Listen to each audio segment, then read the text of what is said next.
From Hollywood, it's time now for... Johnny Dollar. John, this is Harry Branson of Philadelphia Mutual. Harry, what are you doing in town? I'm not. At least not in your town. But you've got a case for me. Do you know anything about violins? Oh, don't tell me. So he opened up his fiddle case and out came a submachine gun, that it? John, that technique went out with Prohibition. Now, seriously, this case contains a genuine amati. Good. What's an amati? One of the finest, most expensive violins ever made. This one was insured for $30,000. Was? Yes. Now, someone has to find it for us. What's more... Okay, Harry, I'm on my way.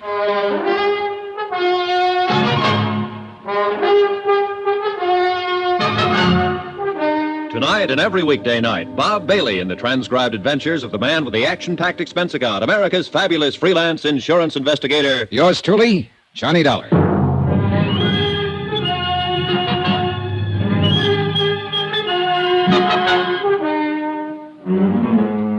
Expense account submitted by Special Investigator Johnny Dollar to the Philadelphia Mutual Liability and Casualty Company. The following is an accounting of expenditures incurred during my investigation of the Ricardo Amerigo Matter. Expense account item 1, 1240, train fare and incidentals to Philadelphia, Pennsylvania. I took the train because Harry Branson didn't seem to be in any particular hurry, and I kind of like a slow look at the countryside this time of year. When I got to Philadelphia, I checked in at the Bellevue Stratford, shaved and showered, then went over to Harry Branson's office in the Security First building on Walnut Street. You deceived me, John. I thought when we talked long distance that you'd be here right away. But instead of flying down, you Old took the plane. Sobersides Branson hadn't changed a bit. Hair a little grayer than the last time I'd seen him, perhaps. But still the same serious lad who always acted as though he was carrying the weight of the world on his shoulders. Now, I feel a deep personal concern over the whole matter because it was a man I put in this office myself who issued the policies, both of them. 2 policies on this fiddle you were talking about? No, John, one on the Amati violin, $30,000. Yeah. And one on Ricardo Amerigo himself for $20,000. Who is Ricky? Who? Well, isn't that what you said his name is? I'm sure I didn't mention anyone by the... Oh, Ricardo Amerigo, yes. Well, where's he playing? The Purple Cat or maybe Wee Willie's joint over on John, this man is a concert violinist, or was. He's disappeared. Now, please, no more levity. Sorry, Earl. It's Harrison. Sorry, Harry. All right. I'm quite all right. Now, I realize that you have quite a sense of humor, John, but in a matter as important as this... Yeah, sure. Now, let's have the story. Very well. A few years ago, Ricardo Amerigo was one of the world's leading concert violinists. As famous in London, Paris, Rome, as in the concert halls of this country. Uh-huh. Such virtuosity, almost unbelievable. I shall never forget one evening here in our Academy of Music. He had just finished a perfectly brilliant Wieniawski. Amazing technical performance. Yeah, well... And for an encore, he played Sarasate's Zapatiado. Even more brilliantly. Harry... But the audience wouldn't let him leave the stage. Ricardo Amerigo... has disappeared. Oh, yes. And you're in a hurry to get on with the case. I'm sorry. Now, thinking of his superlative performance that night carried me away. Yes, he's dead. Disappeared. And the violin? No trace. Dead. You didn't say that before. I know. You see, there's no proof of death. No body. Disappeared. Well, don't let me shock your finer sensibilities, Harry. Murder? We have thought of that, of course. Who's we? The Port Morris police. Port Morris, New Jersey, that is. Oh. Yes, you see, since Amerigo's car went through the bridge rail, crashed right through it, and plunged into the river stream... Trying to tie Harry down to pertinent Port facts Morris that would help me in my scheme. investigation was, futile. At least 3 times during the next half hour, he went off on glowing descriptions of violin recitals he had known. Heifetz, Elman, Chrysler, and so on. But he did come up with 1 or 2 things I wanted. First, Amerigo and his fiddle had been driving down from Philadelphia to some spot on the South Jersey seashore. Crossing an old wooden bridge over a little stream, an inlet from the ocean, the car had smashed through the guardrail and gone to the bottom of the inlet. The car, of course, was found. Amerigo and his violin, no. Second, and just as important, the name of the beneficiary of Amerigo's policies. Item 2 on expense account, $1 even. Taxi to the Harnell building, also on Walnut Street, in the office of Peter Corbin, Amerigo's booking agent. The building was plush, but Corbin's office was about as bare as I'd ever seen. An old beat-up desk, a battered filing cabinet, and a couple of straight chairs. That was it. Come in, Dollar. Come in. Sit down. Corbin was chewing the stub of a cigar that he'd forgotten to relight for at least a couple of days. We made with the usual howdy-do's. Well, your man Branson told you exactly right, Dollar. I'm Ricardo Amerigo's sole and only beneficiary. Well, isn't that a bit unusual for a man's agent to be his heir? Or, was it because you were old personal friends? I'm going to give it to you straight.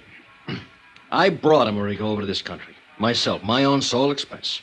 I actually gave him the build-up. I started his whole entire career. I kept him on top, all at my own expense. Well, didn't you collect a regular agent's commission on his earnings? Oh, sure. Plenty more. Why kid about it? Sure, while he was working.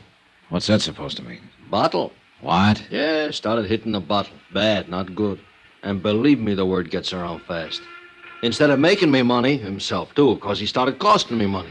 But you see, he never saved anything, even when he was earning big. You know how these artists are. Yeah, I've heard. Well, it's the same with all of them. He got in debt actually up to his ears. And nobody, no family, no relatives, nobody to pull him out. Nobody but me.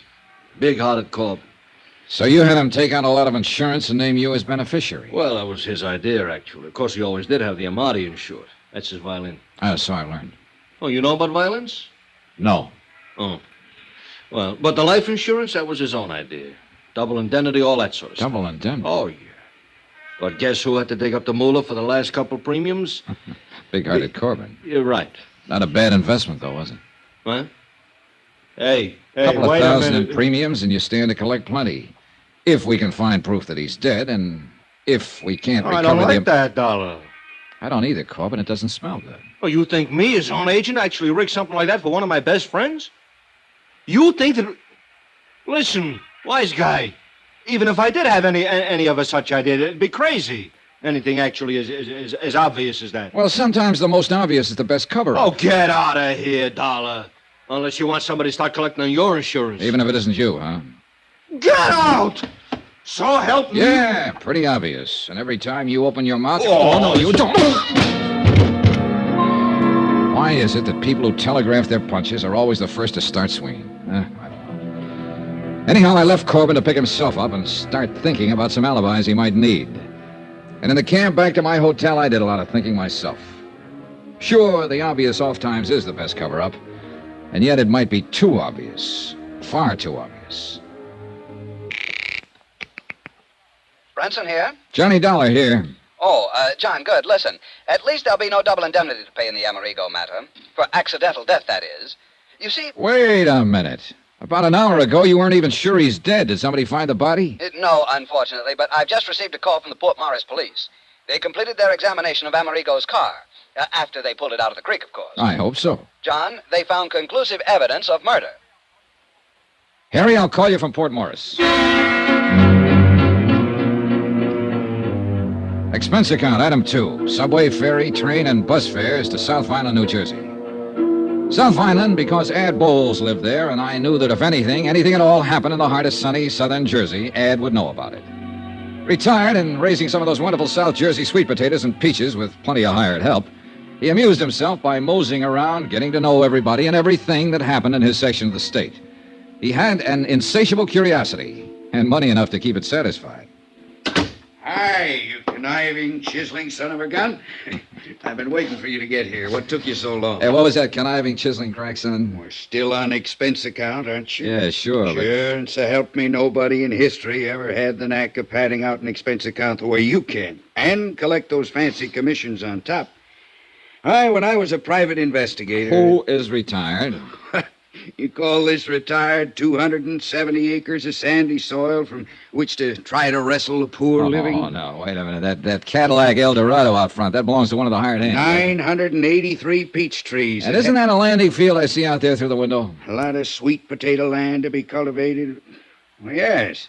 Say, why didn't you fly down or let me know and I'd have picked you up? Look, with all the time I have on my hands... I thought you said you were very busy. Yeah. How long are you going to stay? So I can figure out where we'll go, or what we'll do. Ed, I'm on a case. Well, sure. Ricardo Amerigo and his priceless fiddle. Oh, no. It was easy. When I heard about him going over the bridge, I contacted Barney Peters of the Port Morris PD. From Barney, I learned all about the next of kin. His agent, that is. Pete Corbin. Right. And that boy at Philadelphia Mutual, Harry Branson. And I knew Branson wouldn't call anybody but you in on the case. So here you are. Still a private eye, aren't you, Ed? Gotta have some way of killing time. And I suppose you have the whole case solved. Yep. Well, according to Harry Branson, who heard from the Port Morris police just before I left Philly, it was murder. Oh, you point killer. I thought I'd be the one to tell you that. No, sorry. The cops knew it first. Second, I told them. Huh? Yeah, I showed them where somebody'd used a hacksaw on the steering arm of Amerigo's car when they dragged it out of the creek. Uh-huh. So that was it. Yep. And who wielded the hacksaw? Well, Pete Corbin. Who else? Why? Who else stood to benefit by Amerigo's sudden trip to the great beyond? No. It's too easy, Ed. What's more, he's the only one who had constant and complete access to Amerigo's car. Why, he not only mothered little Ricky, clothed and fed him and kept him in booze, but he paid his rent, swept out his apartment, serviced his car. No, it's too easy. And Johnny, that car was even kept locked in Pete Corbin's own garage. And Corbin had the only key. Where did you learn that? Corbin's landlord, by phone, of course. Said he thought Corbin did that so Ricky couldn't go out driving when he was drunk. And me? I think it was the other way around. He'd only let him drive when he was drunk, huh? Instead, a good chance of smashing up what would look like accidental death. So that Corbin would collect the double indemnity. It's open and shut. Any proof, Sherlock? Just get to Corbin, throw it all at him, and break him down. Maybe he'll even find a hacksaw tucked up his sleeve. Too easy. Any bets that it isn't Corbin? Yeah, I'll bet you. You name it. My commission on the case. I'll match it. Oh, and plus your expense account. Look, Ed, I want to see that car and the bridge and the creek, anything else I can find. Sure, I'll fly you down there. Then we can go on over to Atlantic City, hit some of the night spots. Your treat. You know, so we can build up the expense account enough for me to collect plenty.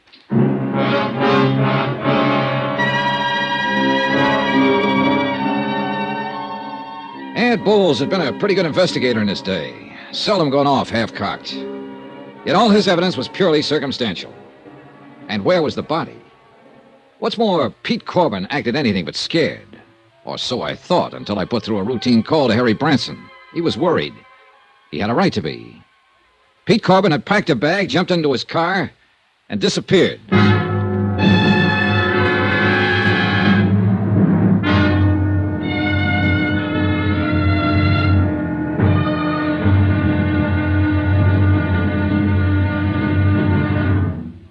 Now, here's our star to tell you about tomorrow's intriguing episode of this week's story. Tomorrow, a soggy day in a soggy South Jersey swamp. And a discovery almost too good to be true. Join us, won't you? Yours truly, Johnny Dollar.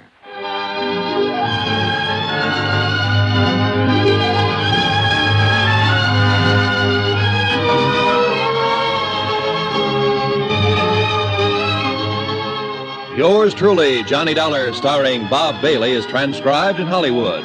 Written by Sam Dawson, it is produced and directed by Jack Johnstone. Be sure to join us tomorrow night, same time and station, for the next exciting episode of Yours truly, Johnny Dollar. Roy Rowan speaking.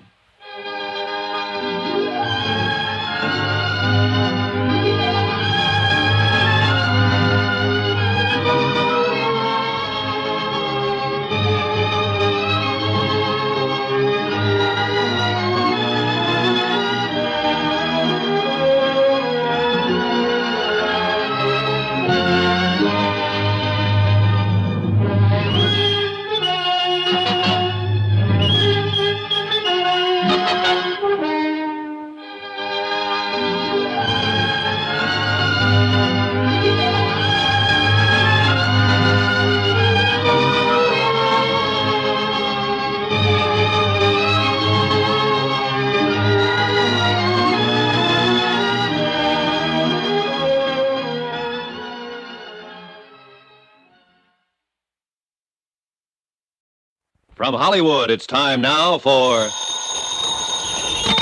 Johnny Dollar.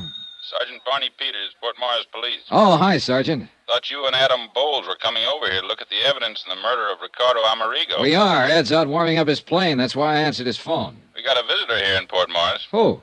The guy Ed thinks did the job. Pete Corbin, Amerigo's booking agent? That's right. In Port Morris? That's right. Well, are you holding him? I can't. No legal reason to, in spite of Ed's suspicions. Well, what's Corbin doing there? I don't know unless Ed's right about him. Huh? And Pete knows you're on his trail. Well, what's that mean? What could mean he's down here gunning for you.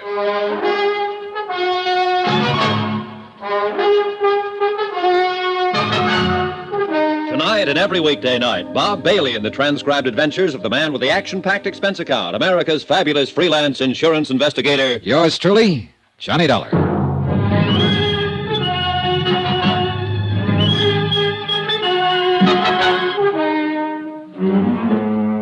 Expense account submitted by Special Investigator Johnny Dollar. Location, Port Morris, New Jersey.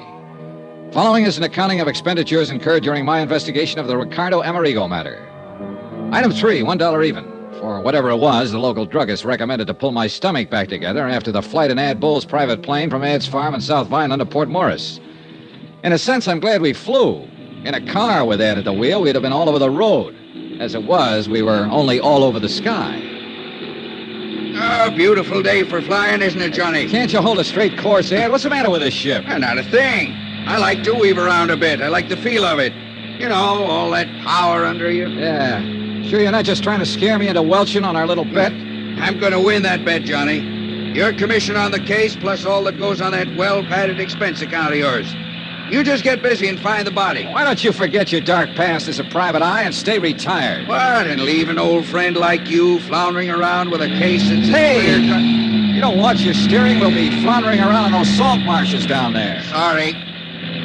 But can't you see, Johnny? Pete Corbin, Amerigo's agent, has to be the heavy. He's the beneficiary of Amerigo's policy. Amerigo owed him a lot of money. Too easy. And Pete's the only person we know of who was with Amerigo constantly. You got motive, opportunity. Too easy, I tell you. But I wonder what under the sun Pete's doing in Port Morris. That we'll be finding out. We'll land there in a couple of minutes now.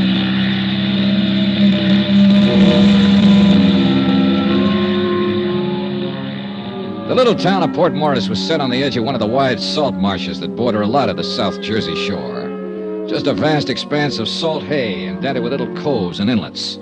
Soggy, swampy country. Ideal breeding place for the famous Jersey mosquitoes. And I guess for me, the ideal breeding place for trouble.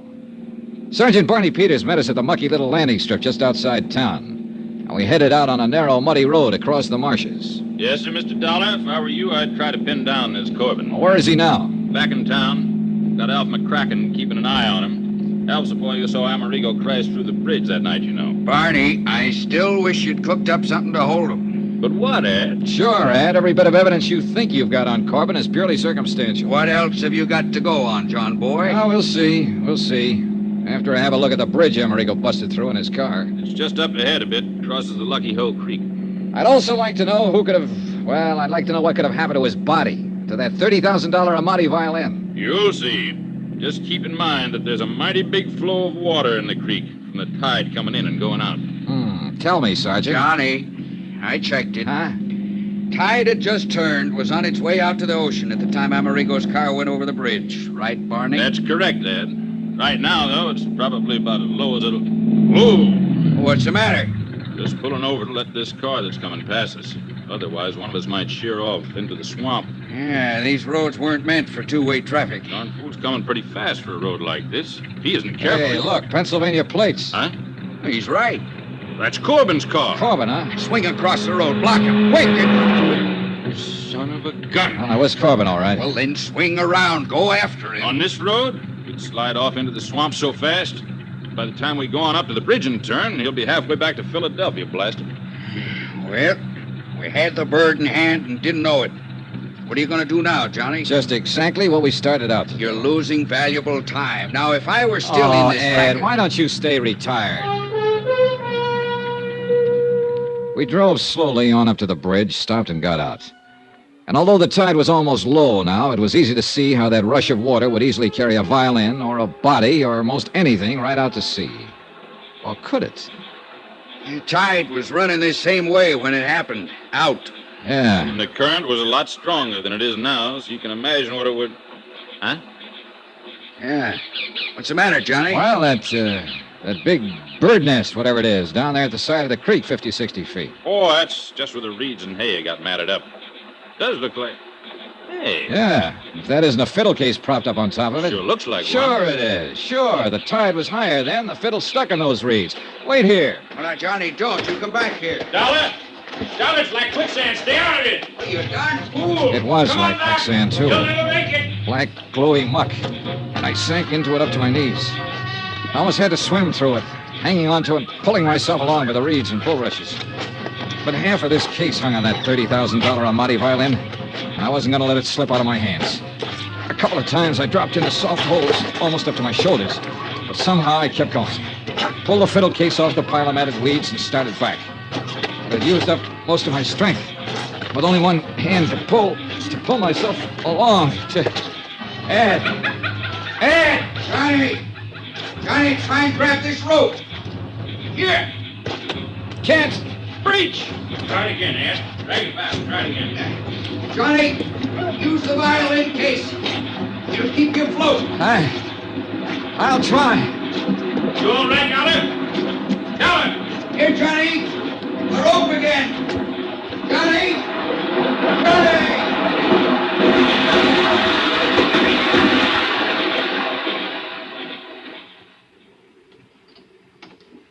I hadn't passed out. So help me, I hadn't. Not entirely, that is. Or I'd never have been able to grab the line that Ad Bowles threw to me. Needless to say, I took a lot of kidding from Ad and Barney Peters on the drive back to Port Morris, especially since I didn't really know what had happened until I came to in the back seat of the car, clutching the fiddle case. Jerk. If you'd held onto the rope with the death grip you have on that violin case, we'd have got you out of that muck before you swallowed half the salt water in that inlet. Yeah, sure. I'll say this for you, Mr. Dollar. You don't give up easy. The fiddle. The $30,000 Amati. At least I had half of this miserable case in hand in my hands. There'd be no insurance collection on that violin. And then I saw it. What's the matter, Johnny? You passed out again? No, Ed. You should have cleaned me up before you piled me into this car. What? Look. Well, what is it? Piece of shirt. Ricardo Amerigo's shirt. Is that? Yeah, look. Monogram on the pocket, R.A. And what looks like bloodstains. Hey, you're right. Where'd you get that? I must have picked it up when I picked up the fiddle. Well, at least it proves that Amerigo went down with his car. There's no doubt of it. What I didn't tell him was that the piece of cloth from Ricardo Amerigo's shirt was fastened to the violin case. Deliberately put there. But by whom? By Pete Corbin, Johnny. That's your man. Are you listening? Yeah, I'm listening. Beneficiary, confidant, caretaker of both Ricky Amerigo and his car. Who else could have sawed through the steering bar that made the car run off the bridge? And a guy who was smart enough to have it happen in this godforsaken salt Now, marsh. just a minute, Ed. Okay, Barney, in the heart of sunny southern Jersey, where he expected nobody'd find car or body or even the fiddle until long after the insurance claim was met. Thanks to a tide that'd carry everything out to sea. For indeed, my friend, if your deputy, Alf McCracken, hadn't actually seen Amerigo's car slip through the bridge rail... Oh, wait a minute. Yeah. If Pete Corbin had planned this whole thing, he would have made sure the corpus delicti would be found. Johnny, that's why he had the accident happen where somebody saw it. Yet that somebody, Alf McCracken, didn't see the fiddle float away, didn't see the body float away from the car. Oh, stop it, John, boy. You know as well as I do that this whole thing was engineered by Corbin. All right, tell me, investigator, what was he doing down here today? Lord knows, and I don't care. Probably to plant that piece of shirt. Johnny, I've given you all the help I'm going to on this case. From now on, you either follow my tip and lose your bet to me, or you don't and give yourself a black eye with insurance company. Johnny. Oh, yeah, Barney. Ed's a good detective. He'd have to be to retire on that nice farm of his over in South Vineland. He even broke a burglary case for me once here in Port Morris a couple of years ago, one I couldn't break myself. Pastime. But you've got guts.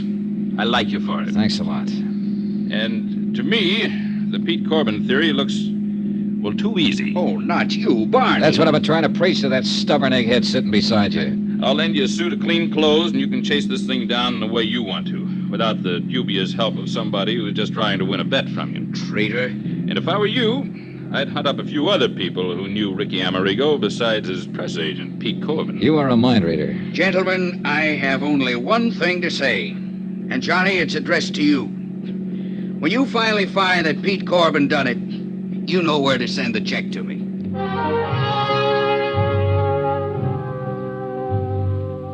At Port Morris, we learned that Alf McCracken had lost track of Corbin when the former dropped in at Osborne's Oyster House for a dozen and a half shell. Hadn't even seen him take off in his car, much less leave in a hurry after spotting us on the road to Lucky Hole Creek. I took advantage of Barney's offer, borrowed a suit of his clothes, and accepted a ride from him to the crossroads of Woodbine where I could get a bus back to Philadelphia. Sure, half my job was done. I'd recovered the $30,000 Amati violin, but I could still hear the oh-so-pleasant voice of Ad Bowles, ex-investigator, not so retired. You know where to send the check to me, Johnny boy. Expense account item 5, $4.95. Bus fare from Woodbine to Philadelphia. And believe me, it's a long bus ride. As soon as I got to my hotel and changed into my own clothes, I called Harry Branson at the insurance company. Mr. Branson here? This is Mr. Dollar, Mr. Branson. Yes, Mr. John. Yeah, I'm back at my hotel, music lover. And I've just won the $30,000 Amati. What? Yeah, I got the fiddle for you. Well, thank heaven you recovered it. What of Ricardo Amerigo? Later. Do you want the Amati? I'll be right over.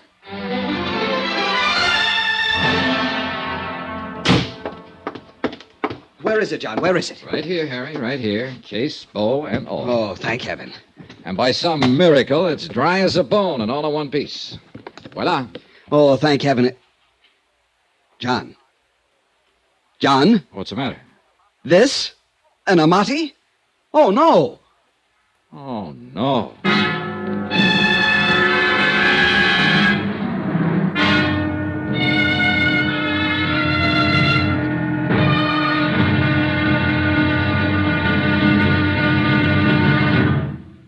Now, here's our star to tell you about tomorrow's intriguing episode of this week's story. Tomorrow, the results of a poker game.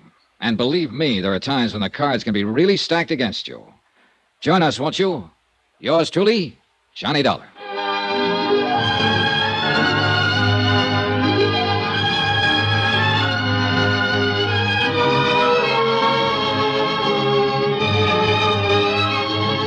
Yours truly, Johnny Dollar, starring Bob Bailey, is transcribed in Hollywood. Written by Sam Dawson, it is produced and directed by Jack Johnstone. Be sure to join us tomorrow night, same time and station, for the next exciting episode of Yours truly, Johnny Dollar. This is Roy Rowan speaking.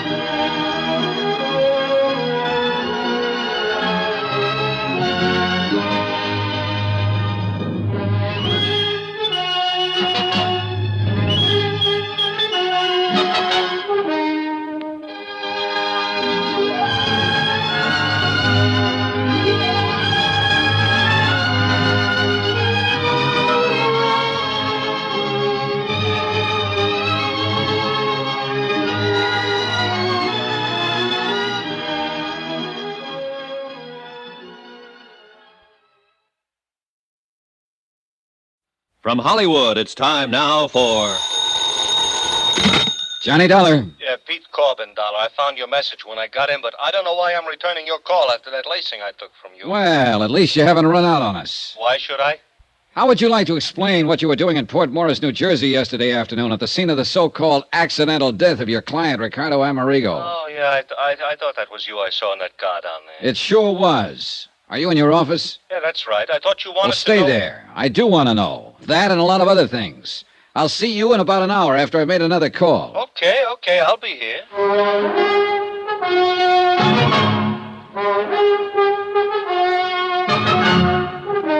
Tonight and every weekday night, Bob Bailey in the transcribed adventures of the man with the action-packed expense account, America's fabulous freelance insurance investigator. Yours truly, Johnny Dollar.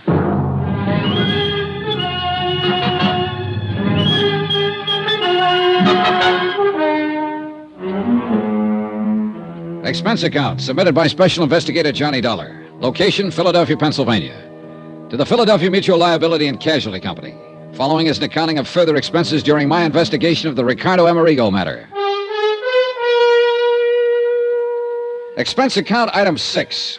$33.75. Dry cleaning and new shirts, socks, and so on, including one pair of shoes to replace the ones I lost in the South Jersey swamp while rescuing what I thought was a priceless Amati violin in a muddy tidewater inlet called Lucky Hoe Creek. But when I showed it to Harry Branson at Philadelphia Mutual, well, at least he promised to have an expert look it over and pass final judgment. That's the reason for item 7, 85 cents. Taxi to Harry's office in the Security First building. Oh, come in, John, come in. Hi, Harry. Well, what have you found out? Nothing yet, but I should hear from the violin man any minute. John, I do hope I was wrong. Sit down. Thanks. Harry, I could have committed mayhem when you told me that fiddle I picked up in the swamp isn't the Amati. To think you nearly drowned retrieving it. Oh, brother, that's putting it mildly. But I'm sure Foresto will know. Foresto? Foresto's Nigliario, however he pronounces it, the violin man. He really an expert? Well, he's the one who okayed the $30,000 policy on Amerigo's violin. Let's just hope this one's it. Did you learn anything in Port Morris? Only confirm what you'd already learned from Sergeant Peters down there. That someone had sawed through some steering connection on Amerigo's car before it crashed through the bridge. Yeah. Still no sign of the body? Nope. Oh, a man named Adam Bowles called. Oh, he's an old friend. Used to be a private detective and just can't get it out of his system. Oh. Well, he called me, you know. I know. And I must confess, John, that I'm inclined to agree with him. That Peter Corbin, Amerigo's agent, did it? Agent and beneficiary, John. And apparently the one person who knew Amerigo well enough. I said it to Ad Bowles until I was blue in the face, Harry, and I say it again. Too easy. But who else? I don't know. That's what I came back here to find out. All the evidence. Circumstantial evidence. The kind of man that'd be a fool to let pile up against him if he really was guilty. Even so. Harry, let me do it my own way, huh? What if this Corbin tries to skip out? Then will be the time to... He's kidding. Yes. Mr. Cherniero to see you, sir. Cherniero. I knew that was it. Send him in. Our man is here, John. Foresto? Yes, sure. Oh, well. Come in, Foresto. Meet Mr. Dollar. Yes, how you do, Mr. Dow? You brought the fiddle? Yeah. Right here on the desk. Well? Thank you. I'll open up the case. Well, is it? Mr. Bronson, Mr. Dollar, I'm sure. Well? Well, Mr. Cherniero? Cherniero. Look, you've only got to look now that I've cleaned away some of the mud and the salt from the swamp where it was found. We're lucky it did not do any real damage to change the appearance. But nobody could tell the way you gave it to me. Well, how about now that you've cleaned it up? Yes. You see here. The shape of the F holes, the curve to the belly. Yeah? The beautiful shape, the signs of age, and above all, here, you see, the label. Label? Through the F hole, you can see it. There, Niccolo Amati. Then it is Amerigo's. See? You're sure, Mr. Cherniero? The label says. And Foresto says. Well, look, I talked with a fiddle player in the orchestra at my hotel last night. He told me there are literally thousands of imitations of every important violin ever made. Shape, size, label, and all. Now listen, Foresto. See? Tell me the truth. Do you really consider yourself an expert? Well, I'm a seller violins in my store. Violins, harmonicas, ocarinas, victrolas. How good are the violins you sell? Oh, so good ones. Some as high as $65. Harry, do you mean to tell me, with all due apologies, Foresto, do you mean to tell me he was your authority for a $30,000 policy on Ricky Amerigo's violin? Well, of course, a representative from the Wurlitzer collection in Chicago verified Foresto's opinion at the time. See, the Wurlitzer know every good violin in the world. Yeah, Harry, let me have it. I'll give you a receipt for it. I'll bring it back when I'm through with it. Whatever you say, John. I assume you want to check further on the authenticity. And you are right. John. Yeah. To put it bluntly, you've still not accomplished very much insofar as Amerigo himself is concerned. With this fiddle under my arm, I think maybe I will. See you later.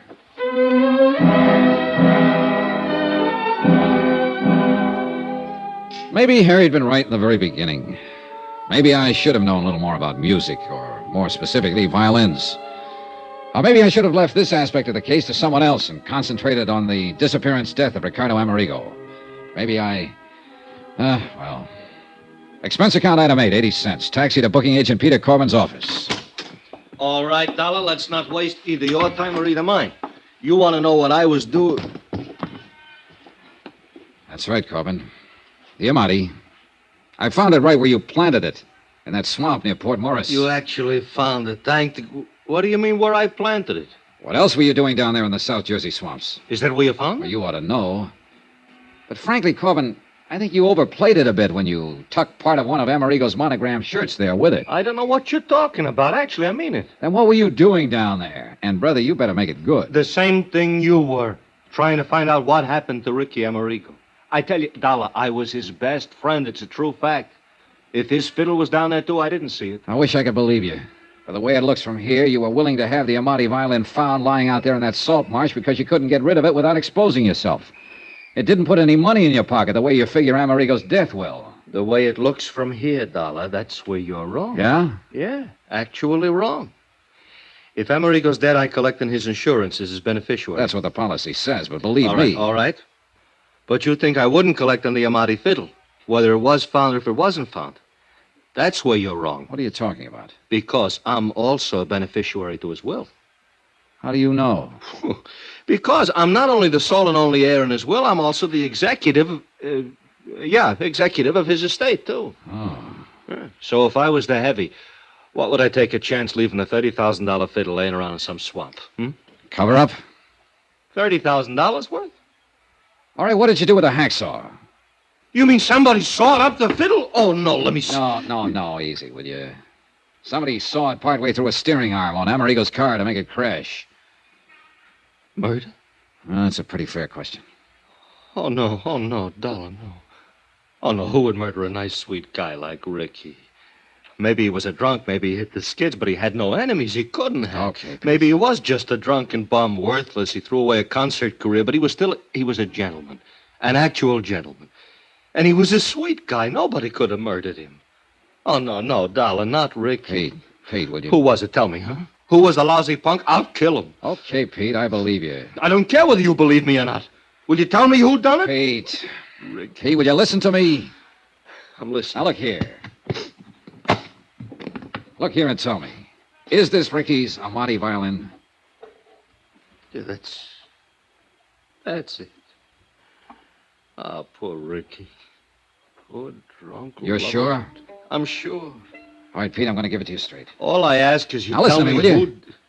We don't know who killed Ricky Amerigo. We haven't even found his body. The Port Morris police are still trying, of course, but it could have been carried by the tide through that inlet, the Lucky Hole Creek, right on out to the sea. Or, of course, it may appear somewhere along the creek. It'll take weeks to search that swamp thoroughly. Anyhow, if they do find him, I want to see he gets a decent burial. Will you promise me? Okay, I'll try, but listen, will you? Because of the sawed-through steering arm, his death was made to look accidental. Double indemnity. And you're the beneficiary. He not only wasn't making you any money because his drinking kept him off the concert stage, but he owed you money, plenty. Now, that's a motive. As for opportunity, who else had as much as you? Nobody. But I love the poor guy. I try to keep him alive, to get him back on his own feet. You told me, and I believe you. But the fact remains that the insurance company, the police, even a pretty smart private detective I know, all figure you for number one suspect. And they hope to accumulate enough evidence to move in on you. And you're with them, huh? No. What? Yesterday right here you told me... Sure, I know I did. But I've had time to think it out. Now, pinning it on you is just too easy, much too easy.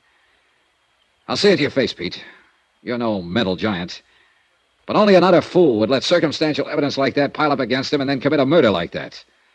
I may be wrong. Lord help you if I am and find out.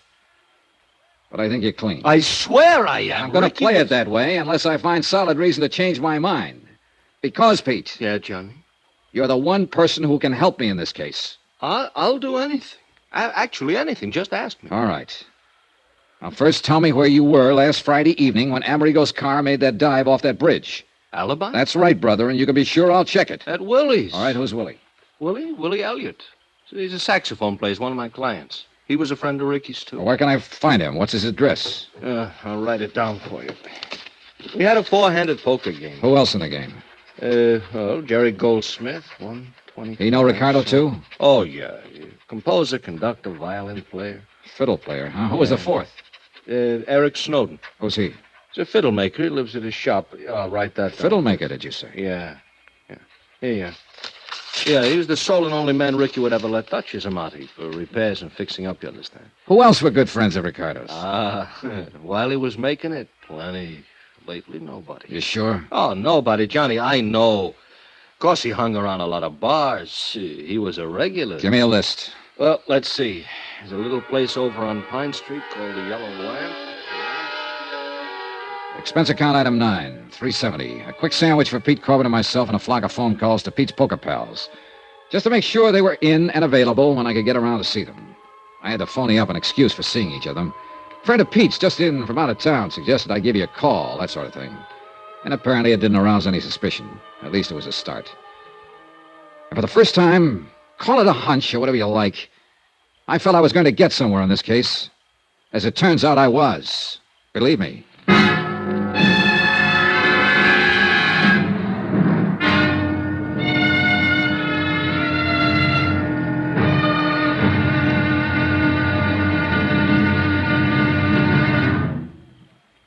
Now, here's our star to tell you about tomorrow's intriguing episode of this week's story. Tomorrow, a trio of musicians. The question, which one's story was playing a little flat?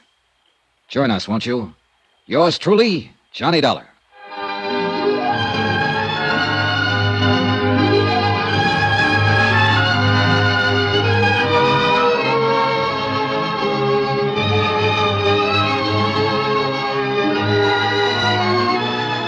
Yours truly, Johnny Dollar, starring Bob Bailey, is transcribed in Hollywood. Written by Sam Dawson, it is produced and directed by Jack Johnstone. Be sure to join us tomorrow night, same time and station, for the next exciting episode of Yours truly, Johnny Dollar. Roy Rowan speaking.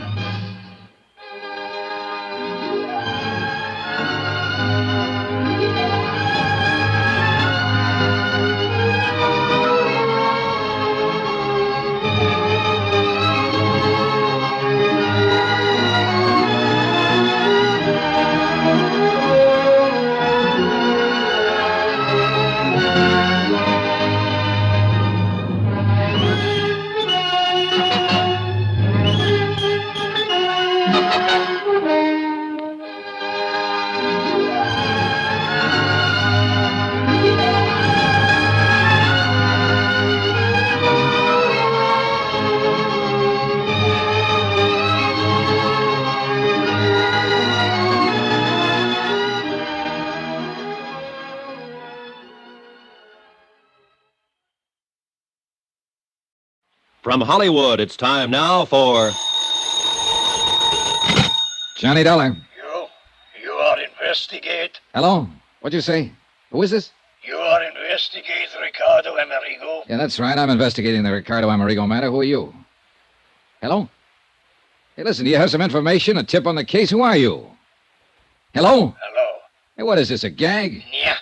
Or is this supposed to be some kind of a cockeyed threat, a warning for me to get off the case? Believe me, this is no gag. Hello? Hello?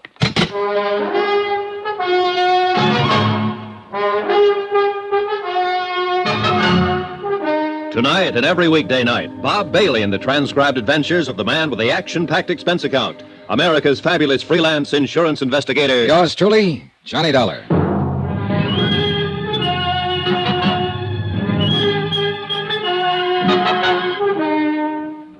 Expense account submitted by Special Investigator Johnny Dollar. Location, Philadelphia, Pennsylvania. To the Philadelphia Mutual Liability and Casualty Company. Following is an accounting of further expenses incurred during my investigation of the Ricardo Amerigo Matter. Expense account item 10, $21 even, for drinks, for me alone. And believe it or not, I'm cold sober. But the least I could do was buy one at each of the bars on the list Pete Corbin gave me. A list of all the places Ricardo Amerigo used to hang out before his disappearance in a South Jersey swamp. In spite of all the circumstantial evidence pointing his way, I still wasn't convinced Corbin had engineered an accident to kill Amerigo. Pete had also given me a list of Amerigo's closest personal friends, 3 of them. I told him I'd see them later.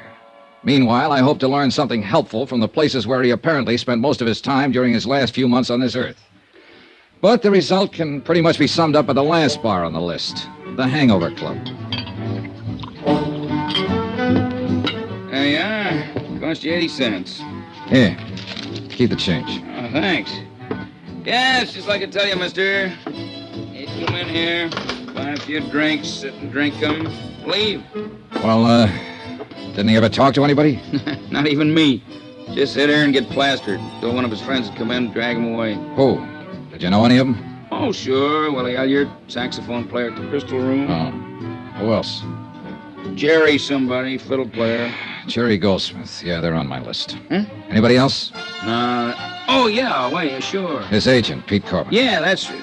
Hey, if you knew that, why'd you ask me? I've heard the same thing exactly 20 times so far today. Yeah, well, I'll say this for them. They must have loved Amerigo. They might have fought and argued with him when they caught him in here, but it was all for one thing, to try and straighten him out. But, mister, he was too far in. Yeah. Yeah, shame for a talent like him, concert violinist, to hit the skids the way he done, but nobody couldn't seem to help. The story had been exactly the same in every bar on the list. Apparently, the only friends, the only associates that Ricardo Amerigo had were those Pete Corbin had named.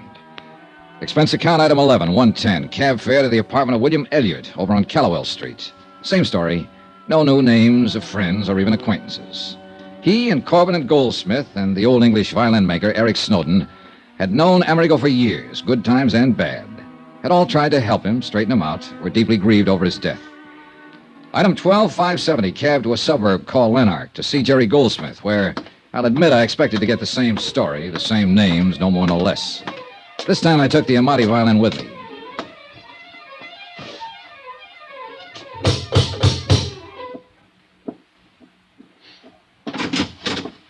Hi. Who are you? I'm Johnny Dollar. Oh, yes, you called. Come in. Friend of Pete Corbin's, you said. Sit down. Mr. Goldsmith, I'll get right to the point. I'm an insurance investigator, and I came in... That violin case. That looks like Ricardo's. It is. And the Amati? Yes. Oh, thank God. I found it down in a South Jersey swamp where Amerigo's car plunged off the bridge. It had been lying there, hidden by the marche for several days. Is it all right? May I see it? Well, one reason I brought it along was so you could substantiate identification. I make no bones about it, Mr. Dollar. I coveted this violin like nothing else in the world.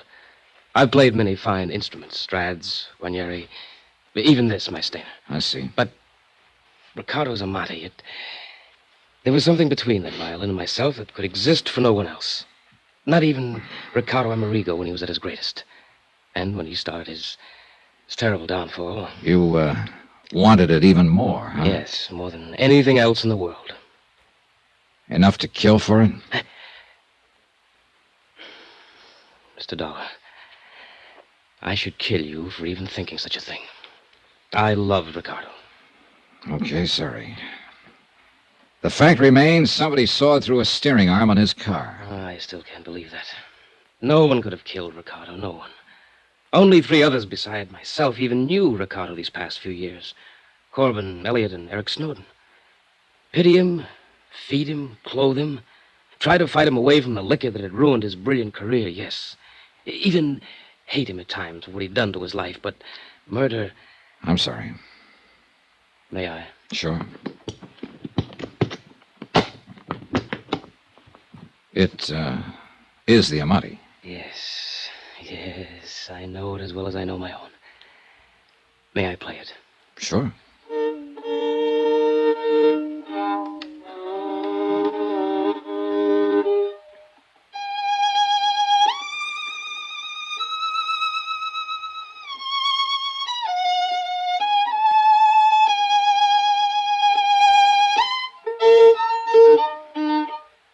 What's the matter? I don't know.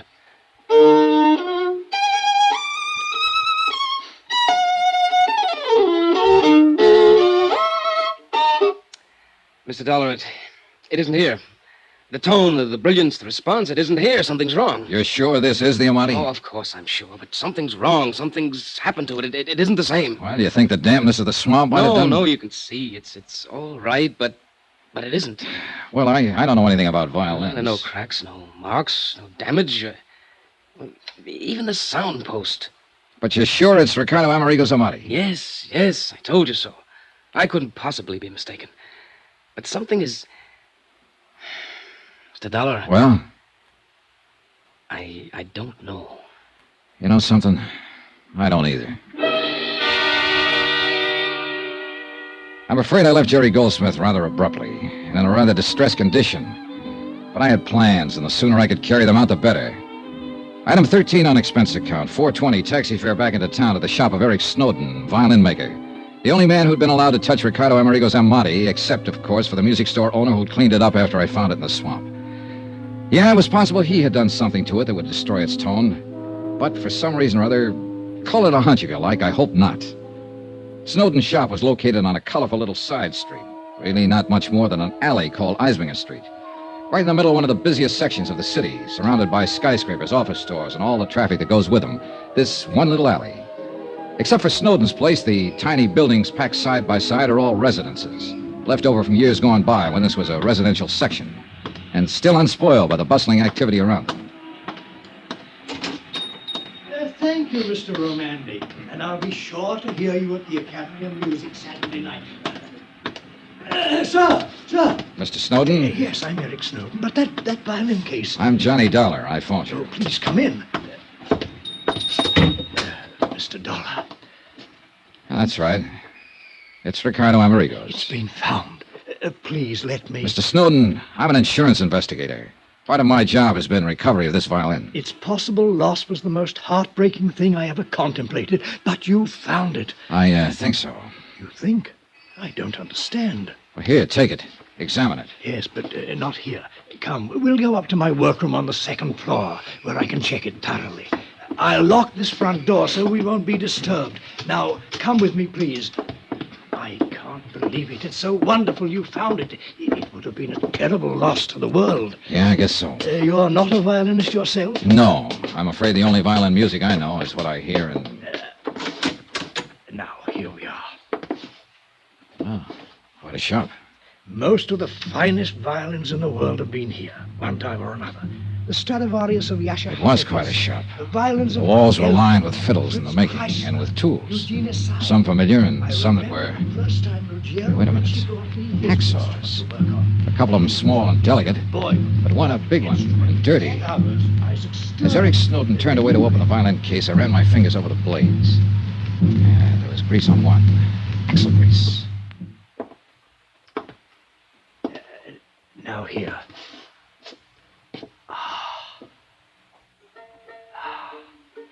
Well, Mr. Snowden?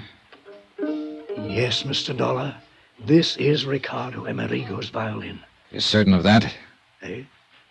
Do you think that I, of all people, wouldn't know? Mr. Dollar, aside from Ricardo himself, I am the only person who has touched this magnificent instrument for years now. I must confess I resent your least question of my judgment. All right, I'll be honest with you. I don't pretend to know much about violins, so I had somebody play it a while ago. Sacrilege! All right, be that as it may. It didn't sound to him or even to me like a $30,000 violin. And whom did you permit to lay hands on this priceless instrument? A friend. Should be horsewhipped. Only an artist, a great artist, should be permitted to handle a thing like this. But I suppose you understand that, Mr. Dollar. I don't suppose you... Well, go on. Mr. Dollar, someone has tampered with this. Oh? Of course it doesn't sound right. Did this friend of yours presume to be a violin maker, too? What do you mean? The sound post, the placement of the bridge. Of course it doesn't sound right.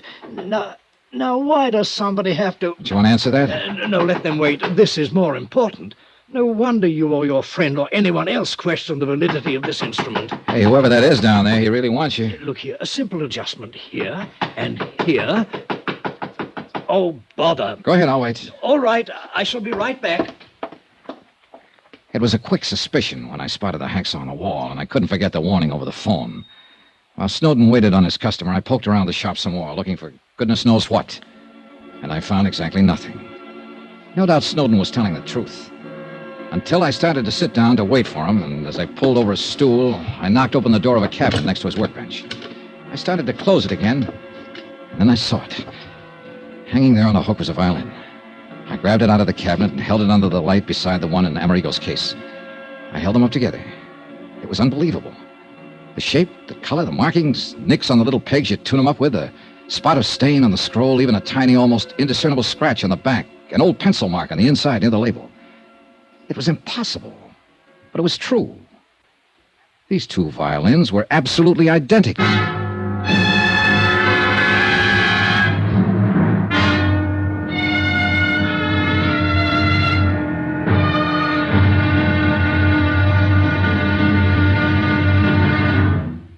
Now, here's our star to tell you about tomorrow's final intriguing episode of this week's story. Tomorrow, well, it's a wind-up.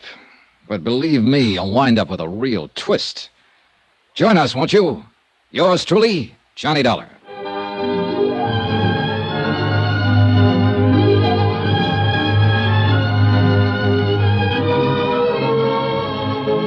Yours truly, Johnny Dollar, starring Bob Bailey, is transcribed in Hollywood. Written by Sam Dawson, it is produced and directed by Jack Johnstone. Be sure to join us tomorrow night, same time and station, for the next exciting episode of Yours truly, Johnny Dollar. Roy Rowan speaking.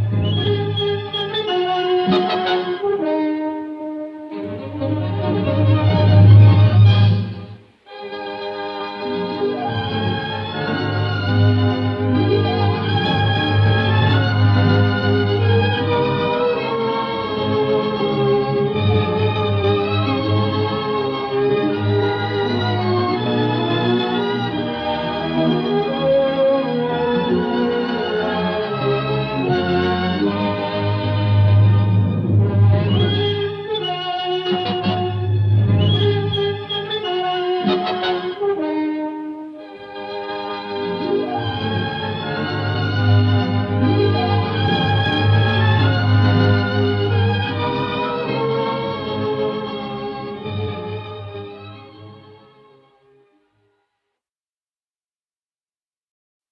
Hollywood, it's time now for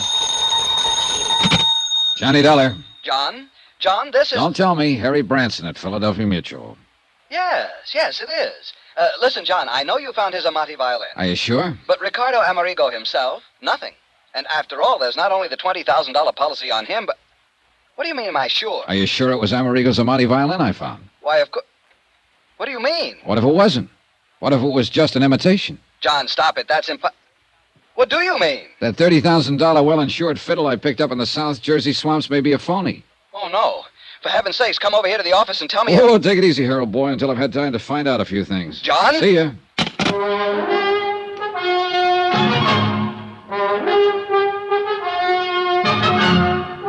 Tonight and every weekday night, Bob Bailey in the transcribed adventures of the man with the action-packed expense account, America's fabulous freelance insurance investigator. Yours truly, Johnny Dollar.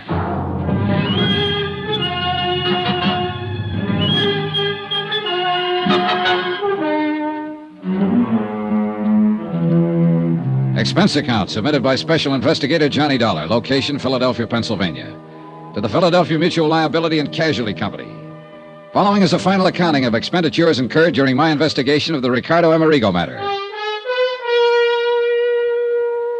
When Ricardo Amerigo's car was hauled out of a swamp somewhere near Port Morris, New Jersey, there was no sign of his body. Only a sawed-through steering arm on the car that indicated somebody had done him dirt. However, I did find the fiddle, the $30,000 Amati that had helped him become one of the world's top concert violinists.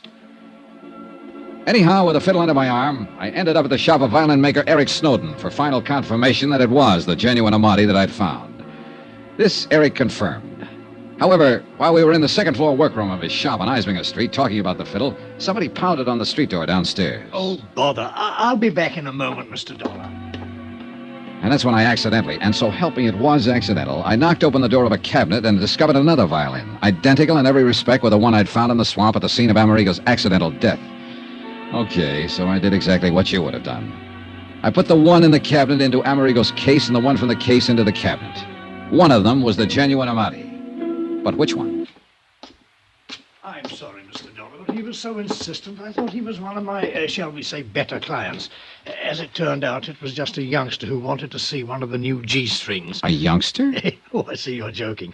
But now, let me take this magnificent instrument, readjust the sound post and bridge so that... No, wait, Mr. Snowden. Eh? It's later than I thought. There are some things I must do immediately. Suppose I come back here later. Very well. Meantime, I shall make the adjustments on the Amati to restore its No, tone. I've got to take it with me. But I don't understand. There are a few things in this case I don't understand right this minute, but I hope to before very long. Mr. Dollar, you talk in riddles. Why don't you leave the violin? No, thanks. I'll see you later. But please be careful with it. If anything should happen to that priceless... Don't worry. Nothing will happen to it. I found that I'd almost spoken too soon, for I pounded down the stairs, across the floor of the store, and out of the door without the caution the book says one should exercise when leaving a suspect in a case. I'd no sooner got out on the street... It was a flower pot big enough to have killed a horse in its fall from the upper story window ledge. Oh, no. Good heavens, wait, Mr. Dollar. That was an accident. But I didn't wait. Expense account item 14, 10 cents. Phone call to Harry Branson at the insurance company to have the police put a man on Eric Snowden's shop immediately to make sure he wouldn't try to skip. Item 15, $7.50 for a cab to the house of fiddle-playing Jerry Goldsmith out in Lanark. Mr. Dollar. Hello, Goldsmith. I didn't expect it. You left in rather a hurry earlier. Sorry, I had to keep a date. Hey, look, Jerry, when I was here before... You still have the violin? Yes, when I was here earlier and you played it, you didn't seem to think it was really Ricardo Amerigo's Amati. No, I didn't say that. At least at least it didn't sound like it when you played it. Yes, Mr. Dollar, that's right. Now, think a minute. You were a bit upset, excited, whatever you want to call it, when I brought it to you. Yes, that's true. Nevertheless... And I think you were also afraid I might have suspected you of Amerigo's murder when you admitted his violin was the one thing you wanted more than anything else in life. Except, of course, to have Ricardo straighten out. Become himself again. Become the artist again. Deserve to have this... Oh, I don't know. Whatever I say seems to make it sound like I don't know. Oh, now, look, Jerry, calm down, will you? I'm not trying to pin a murder rap on you. Calm down and do something for me, will you? Why, yes, of course. What? Here. Have you had something done to it to restore the tone it used to have? It hasn't been touched by anyone else since I laid my hands on it. But I want you to play it again. Yes, of course I will. But didn't you say that some old fool with a music store cleaned it up? Jerry, it hasn't been touched by anyone else since I laid my hands on it. Now play it. All right. Go ahead, Jerry.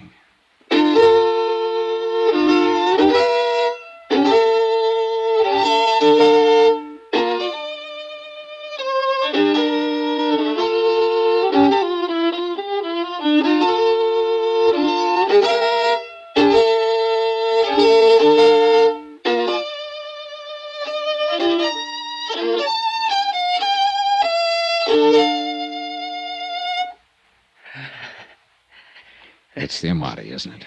Yes. Yes, it's the Amati. A beautiful, wonderful...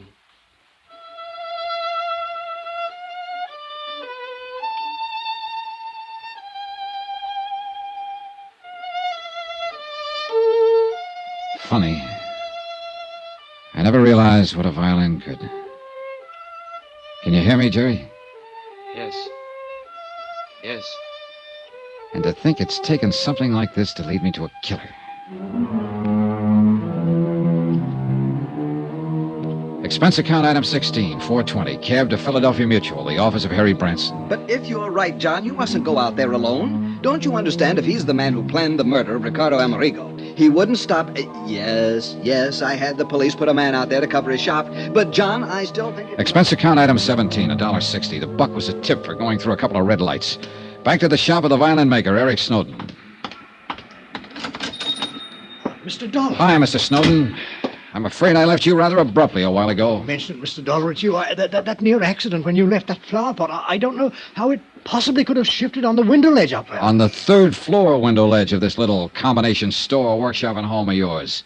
That much I did notice while I was ducking it. If it had come off a second floor window, you know I might have suspected you of giving it a helpful shove. Oh, good heavens, Mr. Dollar, you can't possibly mean that. All right, forget it for the moment. But how can Let's go up to your workshop on the second floor. Come on. Well, yes, of course. But may I ask why? I want to show you something, and I think you know what. No, I certainly don't.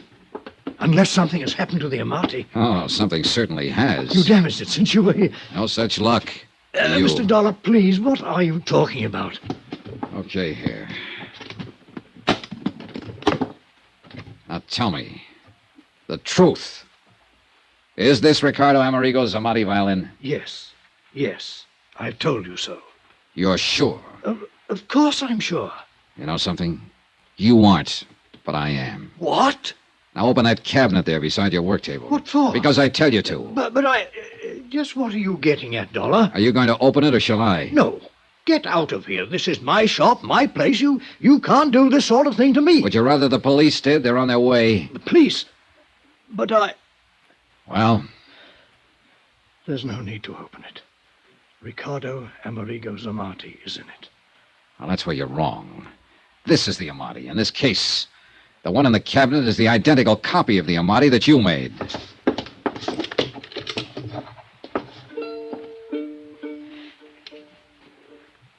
Yes, Mr. Dollar. Why, Snowden? Because the loss of this priceless instrument would have been unthinkable. $30,000 insurance on it. Oh, money doesn't buy a violin like this. It must be played by an artist, by many artists, like the artist Ricardo was. So when Ricardo disappeared... Or was murdered? When Ricardo disappeared, I had to make sure that the Amati would still... I didn't murder him. Isn't this the hacksaw that cut the steering rod on his car? Well, Snowden, isn't it? Yes. No, I mean... And mean... because of it and your crazy plan to keep the real Amati, you and you alone are going to take the rap for Amerigo's murder. No, please. Ricky. No use, Eric.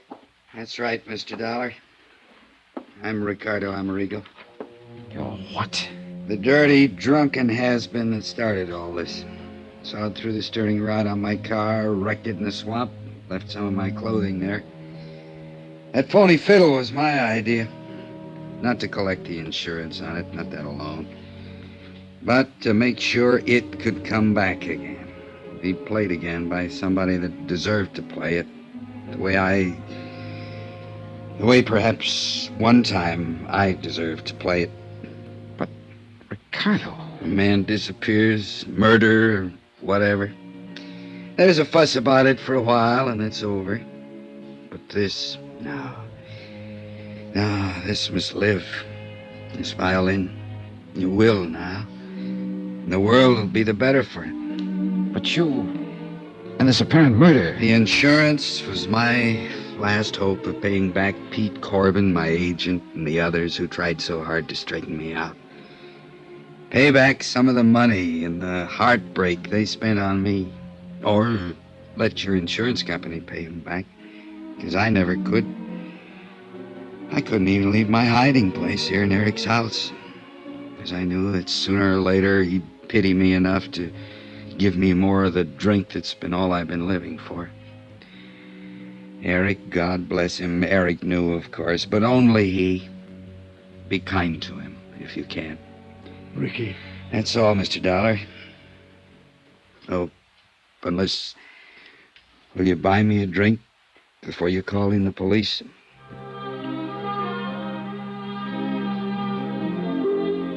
Expense account item 17, $8.50. One bottle of the best I could buy before I called in the police. Item 18, hotel in Philadelphia, miscellaneous fare back to Hartford. Total expense account $182.65. Remarks? No insurance payment necessary on either the Amati or the man. And I guess he really was a man. More than he knew. What the courts will do about him and about Eric Snowden, well, the courts will do. And I'm glad I have to have no part in it. You know, it's funny. Somehow I think I have a little better appreciation for music now than... oh, well. Yours truly, Johnny Dollar.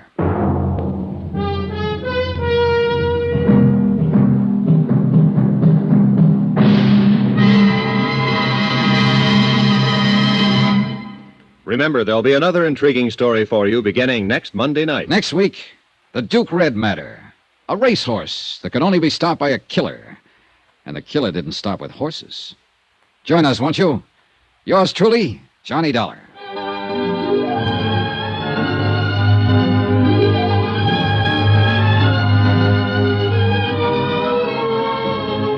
Yours truly, Johnny Dollar, starring Bob Bailey, is transcribed in Hollywood.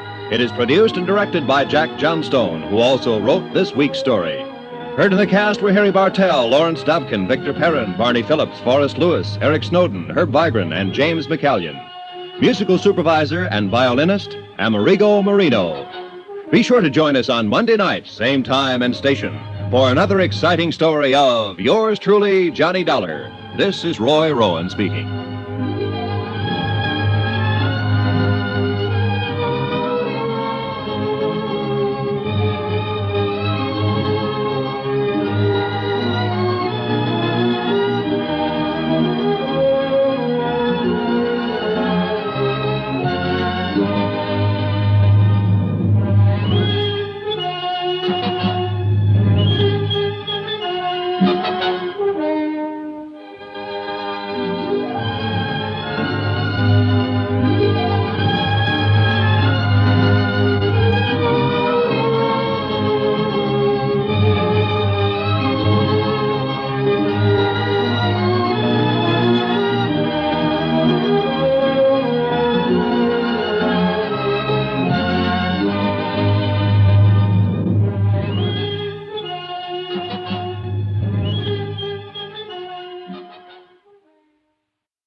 From Hollywood, it's time now for...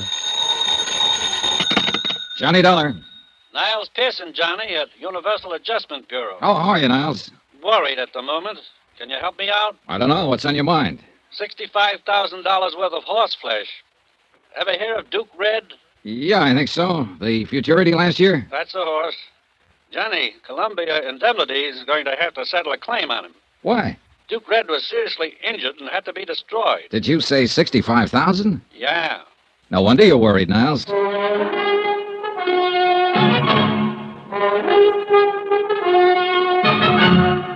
Tonight and every weekday night, Bob Bailey in the transcribed adventures of the man with the action-packed expense account, America's fabulous freelance insurance investigator. Yours truly, Johnny Dollar.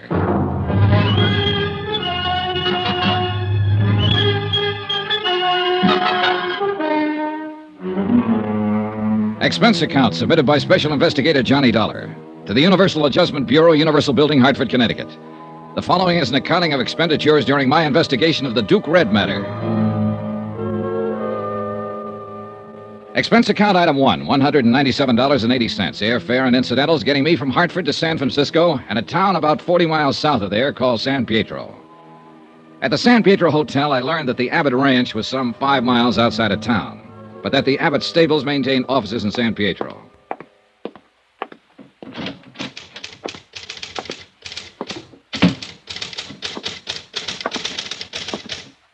Hello. I'd like to get in touch with Mr. Abbott. My name's Johnny Dollar. Oh, Mr. Abbott's never here. He's mostly out at the ranch. You'll have to see him there. Oh, well, is there any place in town I can rent a car? Not that I know of. Bus? Afraid not. What's your business with Mr. Abbott? Insurance. I'm here to adjust a claim of his. Oh, yes, Duke Red. Could I see Mr. Abbott's business manager? Mr. Monroe. Mr. Monroe isn't with Mr. Abbott's office any longer. Oh, now, that's funny. He was with Mr. Abbott's office 3 days ago when he notified us that a claim was being filed in this matter. I got it right here on paper. Oh. Well, you might as well know. Mr. Abbott and Mr. Monroe ended things. Mr. Abbott let him go. I see. Who's in charge now? No one at the moment. Maybe I can put you in touch with Mr. Abbott at the ranch. Good. 9433, please. Smoke? No, thanks. Hello, Cully. This is Judy at the office. Is Mr. Abbott there? When do you expect him? Thanks. Out for the day, Mr. Dollar. I'm not doing very well, am I? I wish I could be more helpful. Well, maybe you can. This man, Monroe, if you could tell me where I can get in touch with him, I'd appreciate it. Didn't you understand? He doesn't work for Mr. Abbott any longer. Yeah, I know, but he did notify us about the claim. Evidently, he's aware of the circumstances in the matter, and that's what I'm here to talk about. I see. Well? Mr. Monroe isn't in San Pietro any longer. He moved out of town on Tuesday. But where? He didn't leave a forwarding address, Mr. Dollar. Where's the laundry going to send their bills? How about the finance company? He just left, and that's it. You want to know something? I don't get it. She dropped her eyes, mumbled something about having work to do, and we left it at that. I put it in the back of my mind and asked someone else about this Mr. Monroe. Then I got busy solving one of my immediate problems. Expense account item 2, $50. Deposit on a 1940 Terraplane station wagon I managed to rent from a man who ran a filling station. Our deal was $10 a day plus gas. Item 3, $5.08, a tank full of gas. The Terraplane bucked a little, but it got me outside of town about 4 miles to the office of a tall, lanky man who never took his hat off. Dr. James Gorey, veterinarian. All the way from Hartford, Connecticut, huh? Yes, that's right. And having sunshine like this back there now, I'll bet you. You're here about the Duke, huh? Duke Red, yes. The people who wrote the policy want me to look into the matter. Hope there's nothing wrong. Is there? No, matter of procedure, Doctor. Mr. Abbott's filed a claim for $65,000 indemnity, the loss of his racehorse. Mr. Monroe, who handled these matters for Mr. Abbott, is no longer around. Oh, yes. I understood they quarreled. Yeah. Mr. Abbott isn't around at the moment either, so I came to you. I don't believe I understand this. If Ben Abbott's bought that much insurance, he's sure got a right to file a claim for damages. Well, it's just good business to get the facts, Dr. Gorey, that's all. Quite a bit of money involved here. Yes. Red was worth lots more than that, though. Oh? That horse would have won over $500,000, in my opinion. Full racing terminal. Yeah, well, it's too bad about all this. I understand from Mr. Monroe's correspondence that you treated the animal, Doctor. Yeah, yes.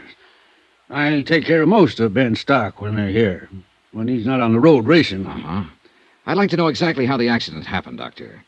There was something about a piece of machinery? A tractor with the blades up. Huh? Duke Red stumbled back into it hard. Cut through his right hamstring all the way to the bone. I see. Do you make out a report in a case like this? In any case, Mr. Dollar, an animal is just like a human. This one's more valuable than most, I guess. Any of them liable to get sick or hurt sometime. Here's the report. Thanks. They're pretty careful out there with all those animals. Naturally, they constitute a considerable investment on Ben Abbott's part. Yeah, sure. Oh. Most of the tendons cut, huh? Yes. Them as wasn't severed were ruptured. Uh-oh. What? Well, there's a notation about the carcass. Cremated on the premises? Yeah? Well, let's see. The accident happened Sunday night, cremated same night. Why so fast, Doctor? Ben Abbott wanted it that way. Can't blame him, I guess. Maybe not. But it'll make my job a little more complicated. Unless some x-rays were taken of the injury. There was no need for me to go into x-rays. Paralysis had already set in by the time I got there. Yeah, but that doesn't help me much, does it? Huh? What do you mean? No carcass, no proof of the extent of injury to the animal. Lord, man, the animal was in a bad way. It was a mortal injury. How was he destroyed? Shotgun. Could he have lived?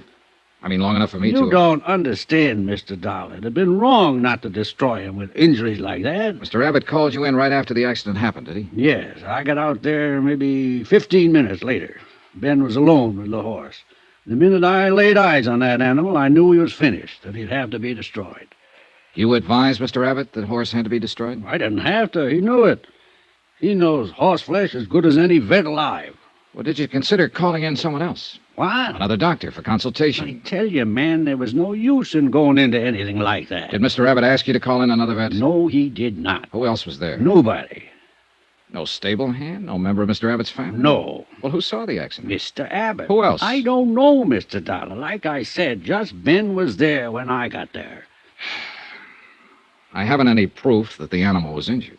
You just read my report? I've got $65,000 to worry about, Dr. Gorey. I'll need more than just a report. Young man, I've been in business here over 30 years. I've done business with Ben Abbott over 20 years. You come here asking me if I called in another vet, if I did this, if I did that. There isn't a man around here who won't take my word. Why don't you? Part of my job, Dr. Gorey. Huh?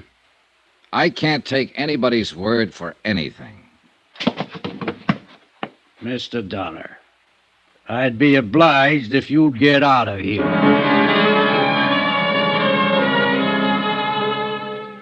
I obliged, Dr. Gorey. I got out of there. Driving back to San Pietro on my terraplane, it struck me as odd that Gorey, certainly aware of the value of the injured horse, had not taken so much as a photograph to verify the story of the accident. For that reason, I decided to verify Dr. Gorey himself. Well, hello. Hi. How you doing? Oh, I don't know. Maybe you can help me. All right, try me. Well, this Dr. Gorey. Is he new around here? You're joking. No, I'm not. He's a fixture.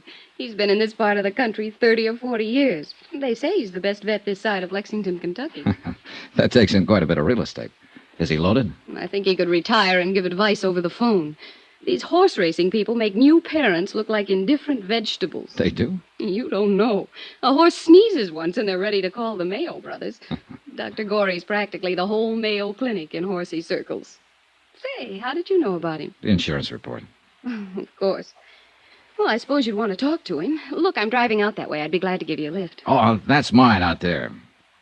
That? Yeah, rented it from a filling station man down the street. Oh. Well, you just drive right on past the filling station for about 3 miles, and you'll see Dr. Gorey's place. Oh, thanks, but I've already been there. Huh? Yeah, just left him. Well, then why are you asking me about him? Heavens. Just asking. You're a funny one. Hey, what's your name? Judy Brown. About finished here for the day? As a matter of fact, yes. Well, Judy Brown, let's you and I go get something to eat and drink. How do you know I haven't got a husband? I don't. Have you? No. Well, how about it? Give me 5 minutes.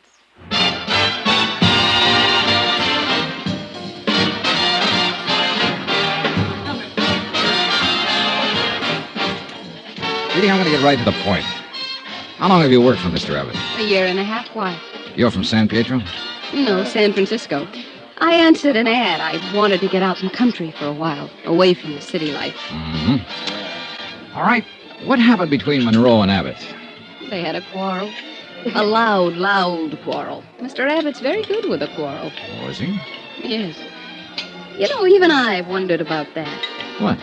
Mr. Monroe quarreling with Mr. Abbott and then just leaving all of a sudden. Probably went to San Francisco. I don't know where else he... Oh, What's the matter, Judy? that looks like Mr. Monroe now. Monroe? Yes, into the bar. I thought he was away. It's him, all right. Oh, I'd like to talk to him. You'll have to hurry. Looks like he's getting ready to leave. Yeah. Excuse me. Sure. Hey, just a minute. You calling me? Yes, Mr. Monroe. Yeah? Johnny Dollar, Universal Adjustment Bureau. I'm in town about the claim on Duke Red. But I heard you left town. I had. You talked to Mr. Abbott about that claim. Well, you had power of attorney for him and signed the claim. I wonder if I could talk to you. I'm leaving town again. Right away. Well, look, can't I just have a minute of your time? It wasn't my horse. It belonged to Ben Abbott. Talk to him. Now get out of my way. Oh, hey, wait a minute. Let him handle his own dirty business. Look, Mr. Monroe. Get out of my way.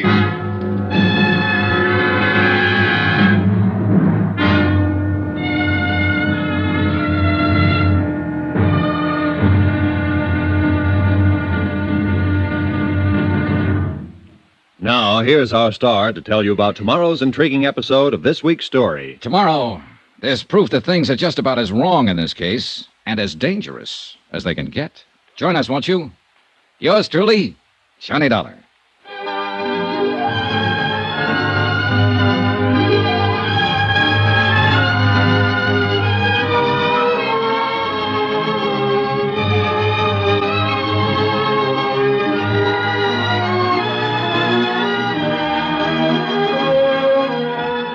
Yours truly, Johnny Dollar, starring Bob Bailey, is transcribed in Hollywood. Written by John Dawson, it is produced and directed by Jack Johnstone. Be sure to join us tomorrow night, same time and station, for the next exciting episode of Yours truly, Johnny Dollar.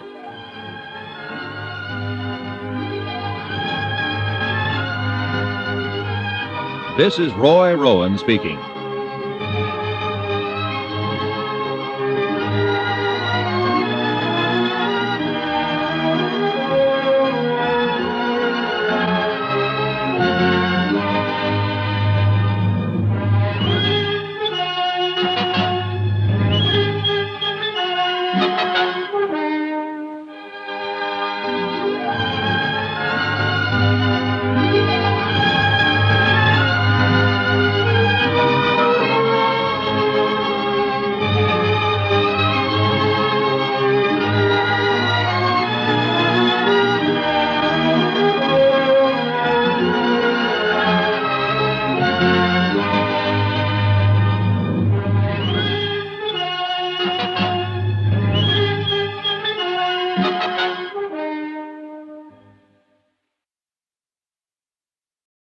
From Hollywood, it's time now for...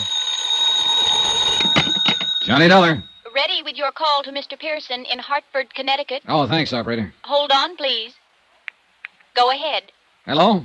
Hello, Johnny? Yeah. I got your wire. Hold up payment on the Abbott claim? That's right. Anything wrong? I haven't talked to Abbott yet. The people I have talked to are all wrong. The veterinarian who handled the horse, a secretary in Abbott's office, and an office manager he fired. There's something cockeyed around here. Any ideas? Not yet. Okay. We'll hold up the claim on your say-so, and if there was anything wrong about that horse's death, you better find out about it. No.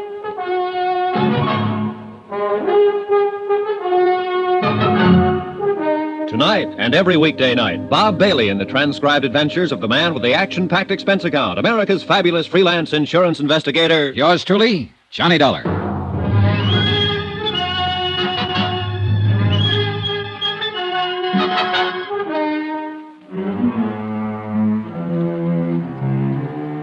Expense account submitted by Special Investigator Johnny Dollar to the Universal Adjustment Bureau, Universal Building, Hartford, Connecticut. The following is an accounting of expenditures during my investigation of the Duke Red matter in San Pietro, California. Expense account item 3, 48 cents, postage. I sent a registered letter containing a copy of Dr. Gorey's injury report on the racehorse Duke Red to a veterinarian service in Cleveland, asking them to verify the extent of injuries to the animal. Item 4, 25 cents, toll call to the Abbott ranch outside of San Pietro. Whoever answered the phone told me that Mr. Abbott was busy somewhere in the grounds. I didn't bother to leave my name. Instead, I drove right on out. The Abbott breeding farm was complete with white fences, rolling green hills, bluegrass, and a stately old colonial residence set at the end of a long roadway among towering trees.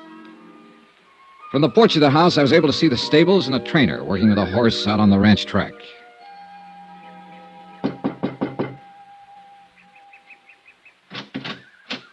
Yes, sir. Good morning. Good morning. My name's Johnny Dollar. Like to see Mr. Abbott, please. Yes, sir. Come in, please, sir. I'll try to find Mr. Dollar. You want to wait here, sir? Thank you. He left me standing in one of the biggest living rooms I'd ever seen in my life. I took a plant in front of the fireplace, lit up a cigarette, and began to look at the pictures and statues of racing horses lining the mantelpiece. Pretty soon things started. A blonde girl in a yellow suit walked in, having an argument with a gray-haired man in Jodfors. They didn't see me as they entered, or they just didn't pay any attention to me. You aren't old Pardon? enough, strong enough, or have brains enough to live as you please. I forbid Oh, you I know what you're going to say. Oh, that stuff about how you forbid it and it can't go on. Well, let me tell you, it can go on just as long as I want it to go on, and I don't care what you do. Now, you listen to me, young lady. As long as you're in this house and under this roof, you will conduct yourself according to the way I dictate. Dictate? Yes. Who are you, Hitler or somebody? Don't whatever you do interfere with me again. Ever. Terry. I'm sick of it. Do you hear me? Sick of it. That was as much as I heard. But then it didn't last long. I saw them go out and walk around the garden once, shake fists at each other, finally part. He disappeared up a narrow stairway. And then, about a minute later... Wait a minute. Hello. Hello. How long have you been here? Too long. Oh. Why didn't you speak up? Well, I cleared my throat a couple of times, but no good. Then I tried to look like I didn't hear anything. Nothing seemed to work. If it helps any, I'll keep it all under my hat. I won't tell a soul. He doesn't like the company I keep. What do you think of that? I don't know anything about it. Give me a general viewpoint at least. Well, I've run into a lot of parents who don't approve of the kind of company their sons or daughters keep. In my court of human relations, parents don't always know what kind of company their daughters and sons need. When those daughters and sons reach the age when they need company. Good. You're on my side. I didn't finish. On the other hand, daughters and sons have the same problem. They don't seem to know either. You're a coward. Who are you? Johnny Dollar, I'm here to see Mr. Abbott about insurance. Was that Mr. Abbott? Yes. You're not an insurance salesman. You're here about Duke Red, about what happened to him, aren't you? That's right. I'm Terry Abbott. Glad to know you. How much money did Daddy have Red insured for? $65,000. $65,000. I don't suppose you have a cigarette. Sure.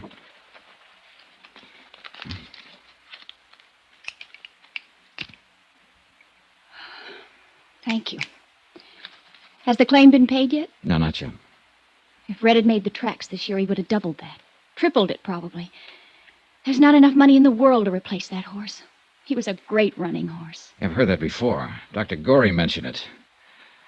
Look, I'm sorry all this happened. Dad shouldn't have shot Red. We understand he was injured beyond hope. That's a lie. That's a what? Dad shouldn't have shot him. He just shouldn't have done it. Red was the only horse in the whole stable's worth anything.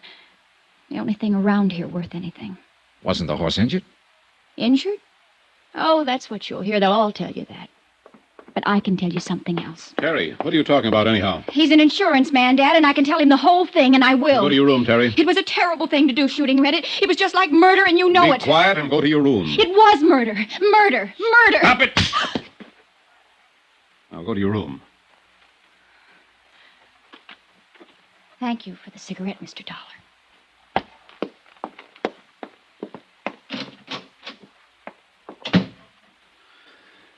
No, she's been terrible about all this. Very upset. Any time I've had to destroy an animal around here, she gets like that. Been that way ever since she was a little girl. I see.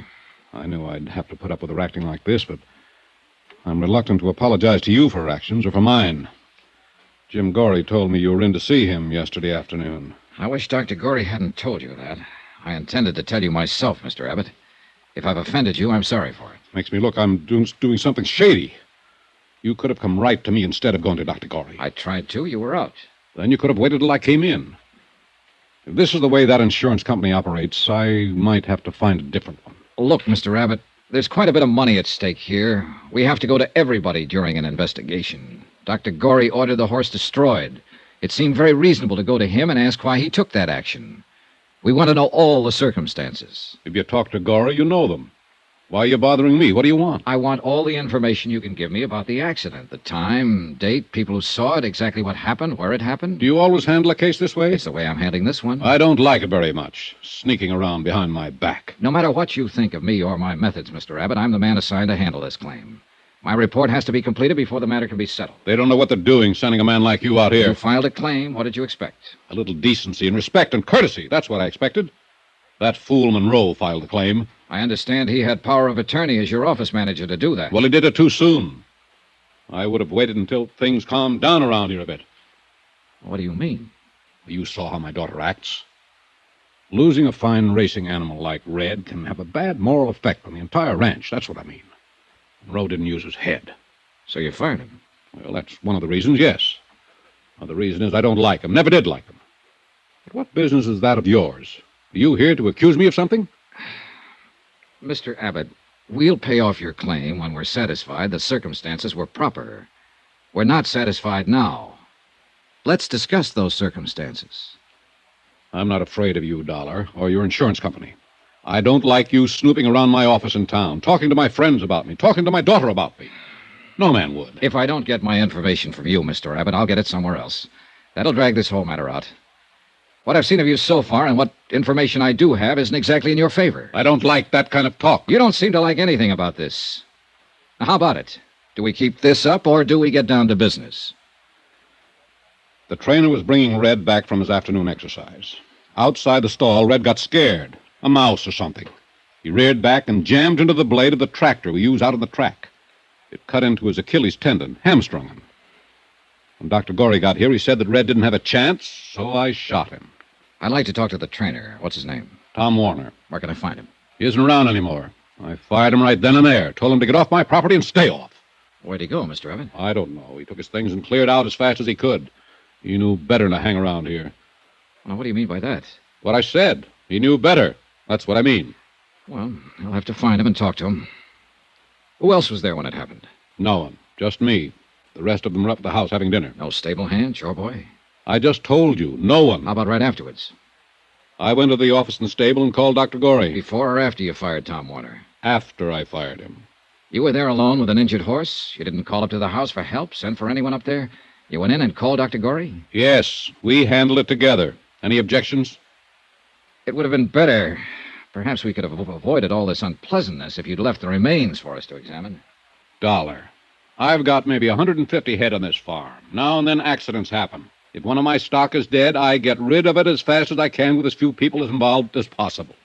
I do that for a number of reasons. That's the way I operate. Nevertheless, you were aware the insurance company would ask you for proof of loss in this matter, and if the insurance company does not run my farm. I run a Dollar, and I take orders from no one. Look, I'm trying to tell you the problem we face. We have no carcass to examine. Therefore, we have to ascertain the facts from other sources.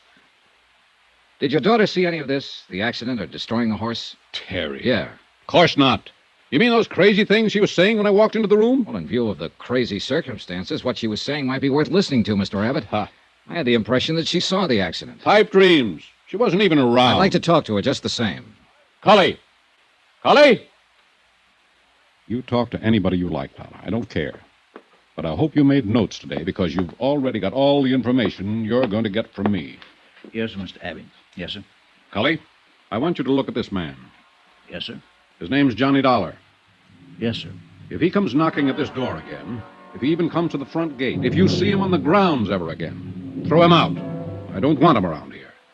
Yes, sir, Mr. Abbott. And right now, Cully, you can just show him out. You're being foolish about this, Mr. Abbott. Show him out, Cully. This way, Mr. Dollar, sir. Never mind. I can find my own way.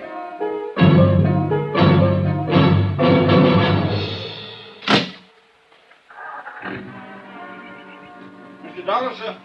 Mr. Dollar. Huh? Just a minute, sir, if you please, sir. Sorry about that in there, sir. I don't believe Mr. Abbott really meant it. Sounded that way to me, Cully. I know how it sounds. He's just, well, not himself. You understand, sir. Not quite, no. Losing the horse and all. Sounds to me more like he's losing his mind. Does it, sir? Huh? Do you think Mr. Abbott's losing his mind? Do you? Yes, sir. Yes, sir, sometimes I do.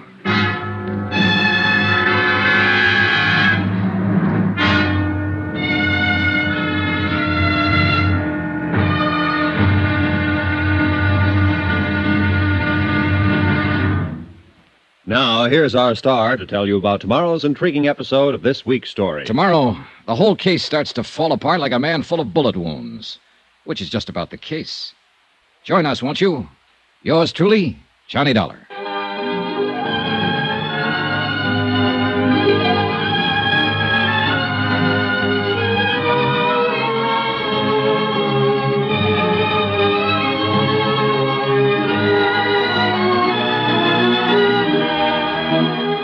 Yours truly, Johnny Dollar, starring Bob Bailey, is transcribed in Hollywood. Written by John Dawson, it is produced and directed by Jack Johnstone. Be sure to join us tomorrow night, same time and station, for the next exciting episode of Yours truly, Johnny Dollar. Roy Rowan speaking.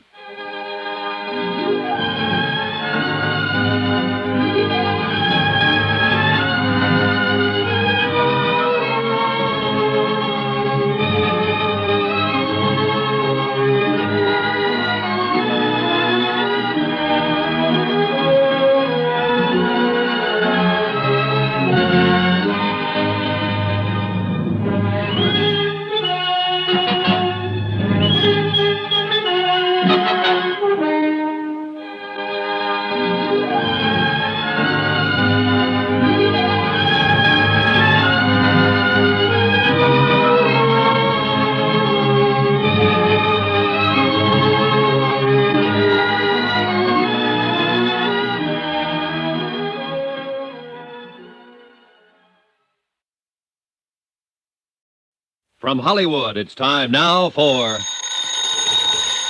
Johnny Dollar. Who? Johnny Dollar, the insurance investigator. This is Miss Abbott, isn't it? Yes.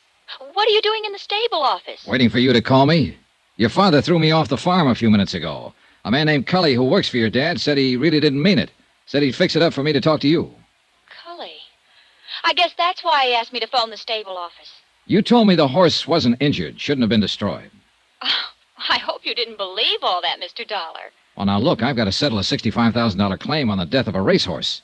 The carcass was cremated, and I have no evidence that the horse was destroyed or even injured. I don't know what to believe yet, but I can tell you this. Don't ever talk to an insurance investigator the way you did earlier today, not unless you can back it up. My, you sound grim. You sound like it's a laughing matter. Hardly anything's a laughing matter. I'll be right down.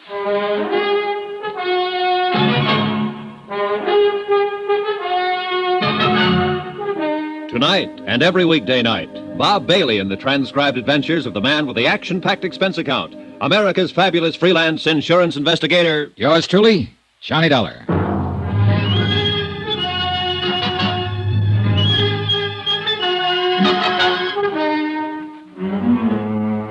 Expense account submitted by Special Investigator Johnny Dollar. Location, San Pietro, California. To the Universal Adjustment Bureau, Universal Building, Hartford, Connecticut. The following is an accounting of expenditures during my investigation of the Duke Red matter. 15 minutes after I spoke with Terry Abbott on the phone, I looked out the window of the stable office and saw her starting down toward the stables. She'd changed clothes. This time she was wearing blue jeans and riding boots. She carried a quirt in one hand, a cigarette in the other. There was a scarf or some such tied around her hair. All in all, it was a classic impression. Rich girl, racing horses, and fast cars. She wore a disdainful pout, also classic. Hi. I do. Father asked me where I was going, and I told him I was going for a ride. Why'd he throw you out?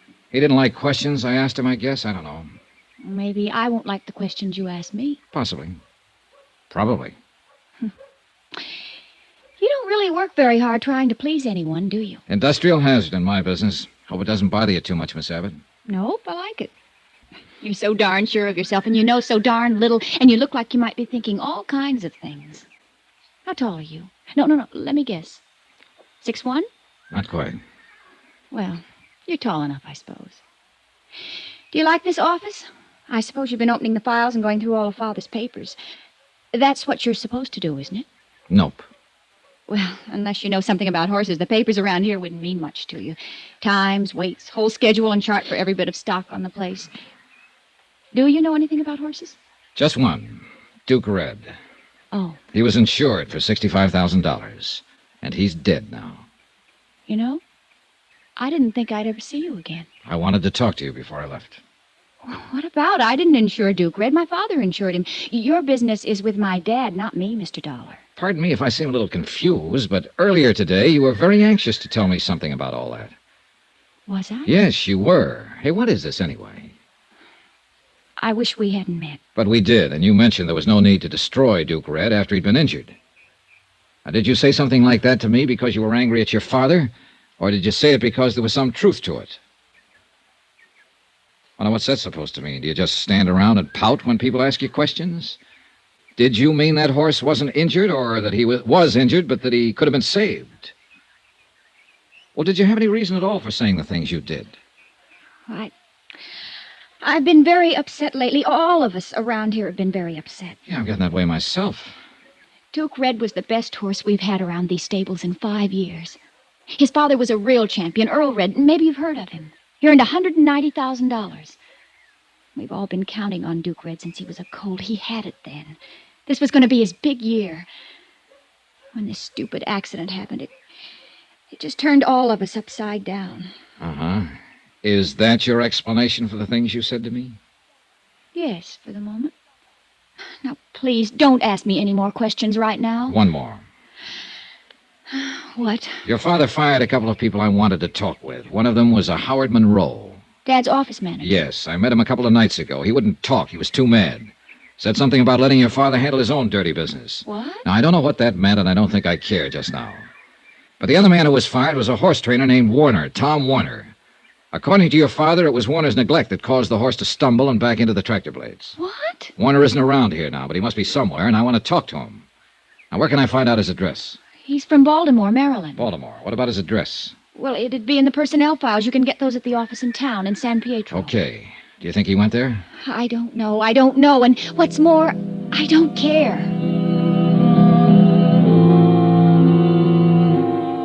The Abbotts, father and daughter, were turning out to be a real peachy pair to deal with.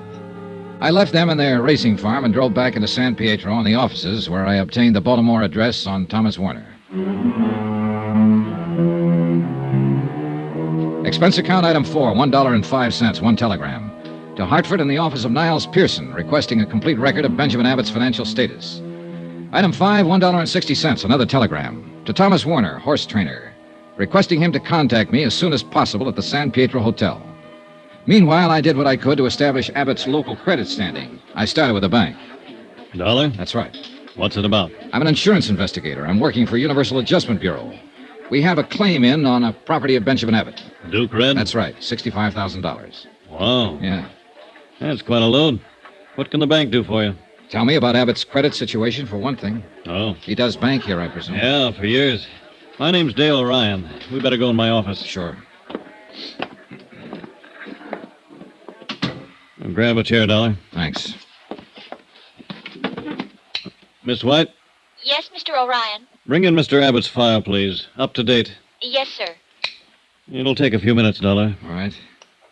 Maybe you can give me a rundown on how things are generally. Maybe. This is all confidential, I suppose? Absolutely, Mr. O'Ryan. I have no axe to grind. You must have something to grind, or you wouldn't be here.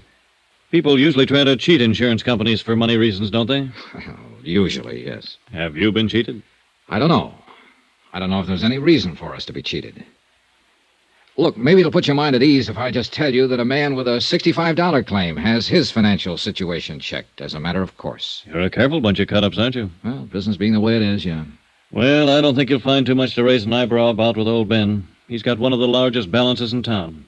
Roughly, it'd be in the $100,000 area. Yeah, racing horses is quite a business, and he knows what he's doing. I doubt very much if he'd try to bamboozle you people out of a tiny little $65,000. Well, that's small change to Ben Abbott. That ranch, the stock, his investment there must come to well over $1 million. He meets a weekly payroll in the $10,000 class. Terry must run him a couple of thousand a month or so. You mean his daughter? Yeah. You met her? Yeah. Well, And when Terry wants a new car, she just parks the old one she's been driving and takes a plane to San Francisco and buys a new one. She might even feel like having a vacation and fly over to Honolulu. She's very expensive that way. If what you say is true, she must be. No doubt about it. Well, she'll probably be marrying somebody one of these days as soon as she can find a guy who can stand the freight charges. I figure it'll be one of that Los Angeles oil gang or somebody from Texas. Oil's her best bet, don't you think? Well, that is, if she wants to stay in her social circle. It isn't very wide, naturally. Naturally. Oh, yes? Mr. O'Ryan. Oh, come in, come in. Mr. Abbott's folder. Oh, thanks. Well, here it is. See for yourself. Yeah. There's a lot to it. You want to take that office over there and look this over, Mr. Dollar? Mr. Dollar. Yeah, I think I'd better. I spent the rest of the afternoon going over Benjamin Abbott's local bank standing. It confirmed in detail what Mr. O'Ryan had said in general. His assets were many, his cash on hand plentiful. Also, and this has a bearing, the activities of his daughter Terry were indicated in some of the expenditures. There was only one item I had to question O'Ryan about when I'd finished looking it all over. Yes, Dollar? I noticed a check was drawn 5 days ago payable to Howard T. Monroe, $5,500. Yes? It's marked bonus. Monroe handled business affairs for Abbott a year or two, and Monroe left a few days ago. Probably severance and things like that. Yeah. Anything wrong? I don't know. For all I can gather, they didn't part company under the best of terms. As a matter of fact, they had kind of a row. Seems strange he'd pay Monroe a balance after he kicked him out. He's a strange guy. Check cleared all right. No question on it. Oh, yeah, I noticed. Something else, then. Hmm? Monroe was fired last Tuesday. Monday, a man named Thomas Warner was fired, too. Tom Warner, the trainer? Yeah. Abbott told me Warner was responsible for the accident with Duke Red. Huh. Funny. What? According to these books, Abbott should still owe Thomas Warner a month's salary, $700. Let me see. Yes. No bonus, no salary, no severance. Seems to me Tom Warner's got a kick coming. Why doesn't he kick, Mr. O'Ryan? I don't know. I would. Most anybody would. I rechecked Abbott's local office in San Pietro and learned that Warner had not left any kind of forwarding address. As a matter of fact, he told no one he was leaving. Expense account item 6, $1.98, dinner, alone, in the dining room adjacent to the lobby of the San Pietro Hotel. I wasn't enjoying my chef's special with a limp green salad when the clerk came in. Mr. Dollar. Hmm? I thought you might be in here. A long-distance call for you, Baltimore, Maryland. Oh, yeah, fine. Where can I take you? Use the lobby phone, Mr. Dollar. I'll plug you in from the switchboard. Yeah, go ahead. They're on the line now. Good, thanks. Thanks very much. Hello? Hello? Hello. Is this Johnny Dollar, the man who sent the telegram? Yes, who's this? This is Thomas Warner's father. The wire I opened it said it was important for Thomas to get in touch with you. I thought I'd better call and tell you where you could reach him, Mr. Dollar. Well, that's very kind of you, sir. I come home from work. I think this is best. You call him in San Pietro. He worked near there for a man named Benjamin Abbott. Ben Abbott, training horses. You get in touch with Thomas. Oh, Mr. wait a Abbott. minute. I'm in San Pietro now, Mr. Warner. Your son left here 4 days ago. Didn't he come home? No. Are you sure Thomas is not at Mr. Benjamin Abbott's farm? Positive. Do you have any other ideas where he could be? No. Not sound like Thomas, though, Mr. Dollar. He would not go off away without letting his mother and me know. Are you sure? I am sure, certain. Thomas, my son, he always let my wife and I know where he is, so we don't worry. Something is wrong, Mr. Dollar? What? Is something wrong? Yeah. Maybe there is. Yeah. Plenty.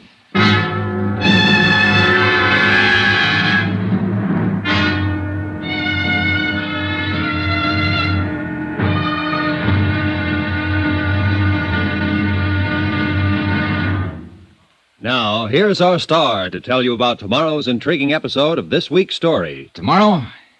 Well, sometimes a dead man can answer a lot of questions. Join us, won't you? Yours truly, Johnny Dollar.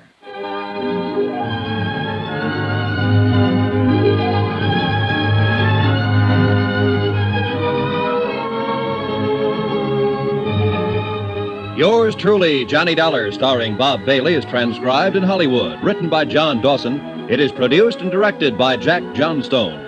Be sure to join us tomorrow night, same time and station, for the next exciting episode of Yours Truly, Johnny Dollar. Roy Rowan speaking.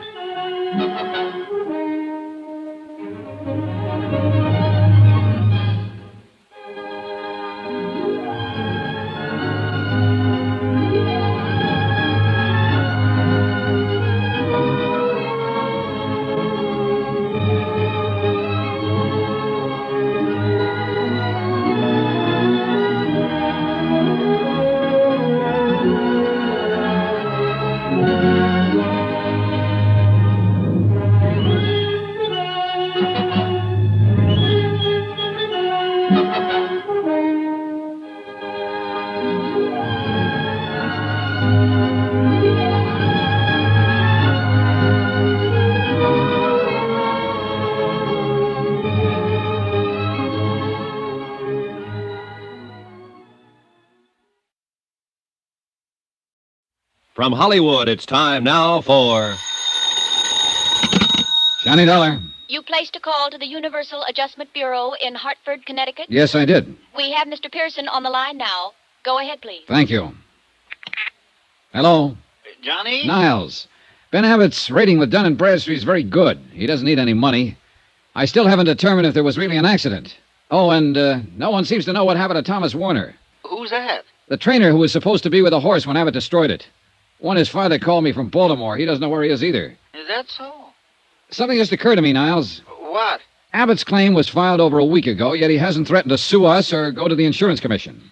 I know. And that's usually pretty standard procedure with a man like Abbott. It is, if he has a just claim.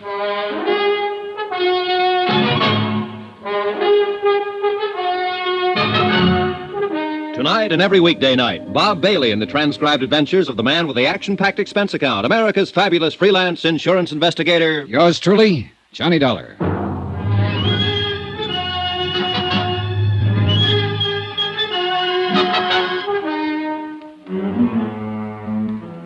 Expense account submitted by Special Investigator Johnny Dollar. Location, San Pietro, California. To the Universal Adjustment Bureau, Universal Building, Hartford, Connecticut. The following is an accounting of expenditures during my investigation of the Duke Red matter. I had a strong suspicion that the death of Duke Red, a racehorse, had not happened as reported. The one man who could possibly answer my questions was missing. He had left the Abbott Ranch in San Pietro without collecting a month's back pay and without telling anybody about his forwarding address.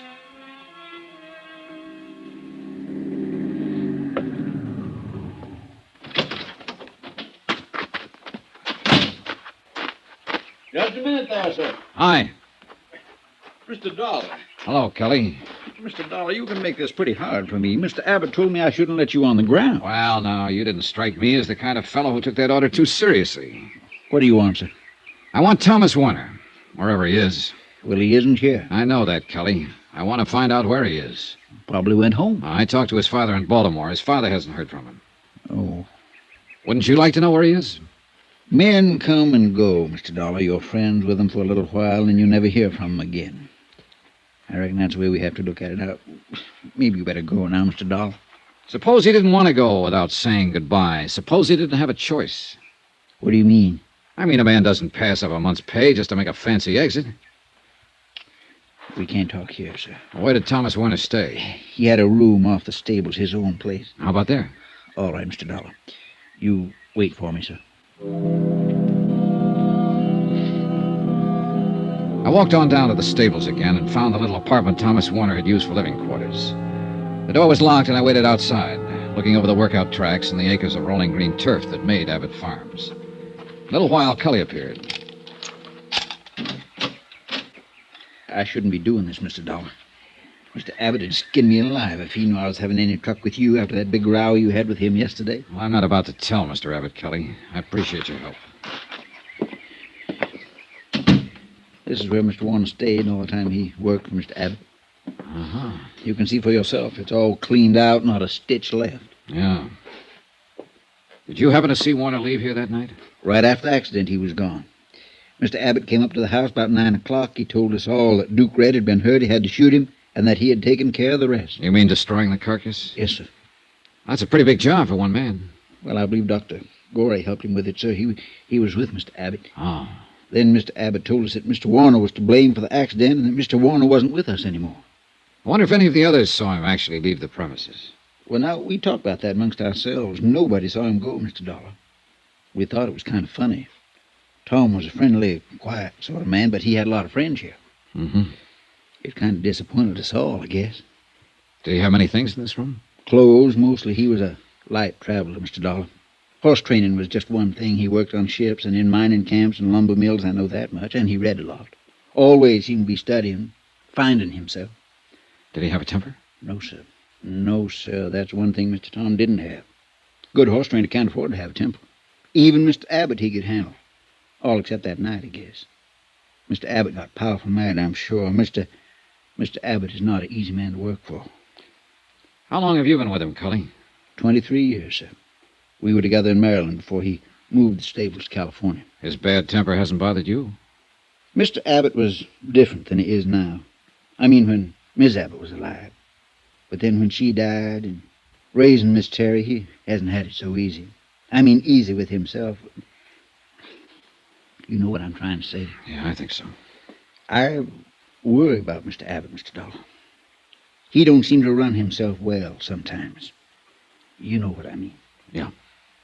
Maybe Duke Red being gone now will help. Mr. Abbott counted on that animal a lot. Counting on a racehorse is not just being anxious overnight or for a week, but being anxious for years, from the time they're colts to when they first step out. Now he don't have that worry at all. Maybe it'll do him some good. What about his other horses? Them? Well, none of them like Duke Red. Not the same at all. They'll race and make money, but nothing like Duke Red. Yeah. Mr. Warner said he was a fine horse. Tell me, what kind of a car did Mr. Warner drive? But he didn't have a car, Mr. Dollar. Well, how do you suppose he left here? He must have been carrying luggage. I reckon so. He could have lugged him out the highway and flagged himself a ride or waited for the bus. They come by all the time. Think he might have called a cab in town? Didn't use the house for him. Maybe the one down in the stable office. Maybe someone drove him in, Cully. Miss Terry might have, sir. Huh? Miss Terry drove Mr. Warner around now and then. Did Mr. Abbott approve of that? No, sir. He did not. After my talk with Cully, I took a chance and hung around the stables trying to get a line on Thomas Warner. Ben Abbott's belligerent attitude seemed to permeate the whole farm. The horse handlers I talked with were grumbling and complaining. I was able to learn nothing from them. I decided to tackle Abbott himself again. He wasn't in, but his daughter was.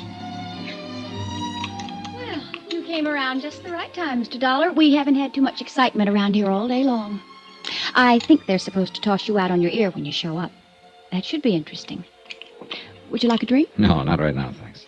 Not right now, thanks. Now, isn't that the end, the bitter end? So precise, so efficient, so determined, so anxious to do a good job. To be a sober, steady, substantial, expert bore. Now, what is it? Who are you mad at, Terry? Tom Warner? Why should I be mad at him? Horse trainer. Because he left and didn't say goodbye? Maybe. You know, when I first came in this house 2 days ago, you were arguing with your father. I couldn't help overhearing it. Was that about Tom Warner? Yes. Dad said he wasn't good enough for me. I'm all right now. Something else that day. That business you were telling me about before. It'll have to be looked into. Why, for heaven's sake? Because you intimated that your father and Dr. Gorey might be lying about the whole thing. Do you realize that if there's any truth to it, your father'd be liable for criminal charges? I know. I was just trying to put Dad in a bad light with you. It was just for good old-fashioned first-class spite. Him telling me about not seeing Tom and all. We've been arguing for weeks about it. When I saw you the other day, I thought it was a good chance to get back at Dad. I see. Tell me about the trouble over Warner. Why tell you? Well, let's say I'm an interested party. I like you, Terry. Well, Tom and I saw quite a bit of each other, and Dad never liked it. I suppose because I'm all he has left. Mother and Bob, he was my older brother, were killed in an airplane accident a few years ago. Dad's always expected me to marry one of the Long Island horses set, the turf, something, I don't know. Anything but a horse trainer. He's been looking for an excuse to get rid of Tom. Your father doesn't strike me as the kind of man who would have to give an excuse to fire someone he didn't want around. Well, he found an excuse. He blamed the accident on Tom. Do you think he's mad? What's that? Nothing. Do you suppose your father will ever calm down so I can talk to him? I don't know. The Abbotts have always been a terribly angry group of people, very emotional. There doesn't seem to be much of a let-up these days.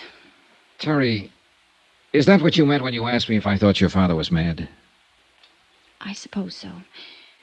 It's almost as if he's been on the verge of something lately, something desperate. His moods frighten me sometimes. They didn't used to. I don't easily frighten. But looking back, 2 years ago, Daddy bought a new car. We were out driving one day right after he bought it, and something went wrong. The gear shifter, some little thing. Well, Daddy was so angry, he just backed the car up and smashed it into a cement wall and left it. That was when he first frightened me. The first time that I can remember. Have you been frightened much? Since then? Oh, yes, many times. That's why Tom was so nice to have around. He never became angry. Never did things like that. Like the men I know. Tom sat quietly, and he let me sit beside him, reading, talking. I'm not that kind, really, of course, but I liked it with Tom. I liked it very much. You asked me about him, Johnny. Well, I'll tell you. If he'd come to say goodbye to me, there would have been no goodbye. I would have gone away with him anywhere. I was in love with him from the first day he came to work here. I still am. I always will be. Well, that's all there is to tell. Did he know this, Terry? Yes. And he knew I meant it.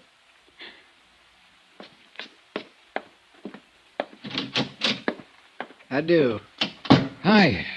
What can I do for you? Constable in? I'm in. I'm the constable, Tad Polk. My name's Johnny Dollar. I'm from Hartford. Mm-hmm. What's your trouble, Mr. Dollar?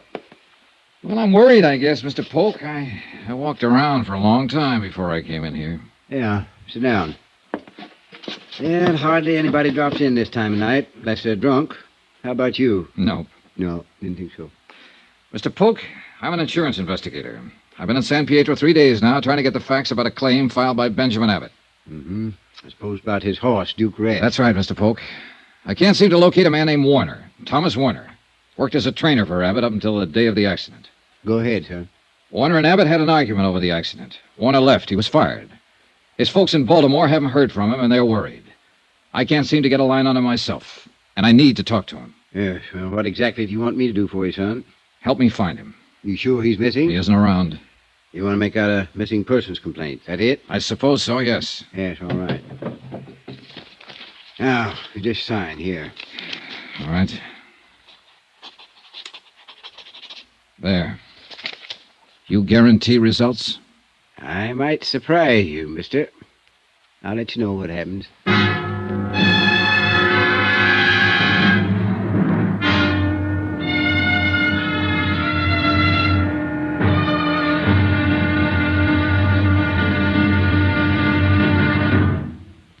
Now, here's our star to tell you about the final intriguing episode of this week's story. Tomorrow, well, it all hinges on a decent man who knows he's loved and never said goodbye.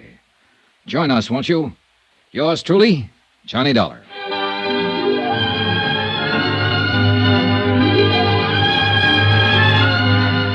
Yours truly, Johnny Dollar, starring Bob Bailey, is transcribed in Hollywood. Written by John Dawson, it is produced and directed by Jack Johnstone.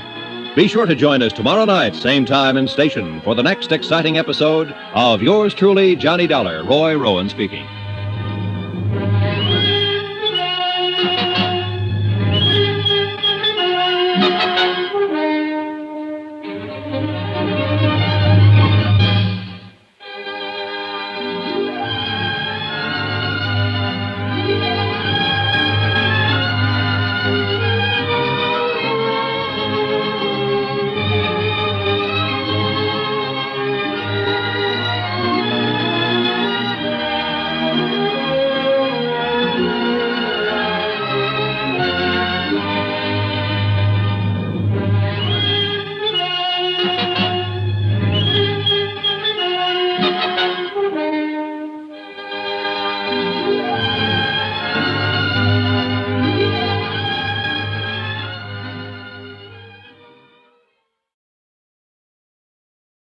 From Hollywood, it's time now for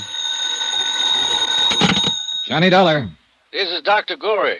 You left word for me to call? Yes. Wonder if I could see you sometime today, Doctor. What about? About the Abbott matter. No. I'm kind of busy today. I talked to you once, Mr. Dollar. What else can I say to you? That's up to you, Doctor. Entirely up to you. I can tell you this. I have reason not to believe what you said before. Now, look here, young man. I have reason to believe that Duke Red wasn't destroyed exactly the way it was reported. I'm not going to listen to any tall tales about a horse. Then maybe you'll listen to one about a man. What? Thomas Warner, Duke Red's trainer, is missing. I've turned the matter over to the police. Oh. Yeah. How about it, Dr. Gorey? Do we talk? All right, Mr. Dollar.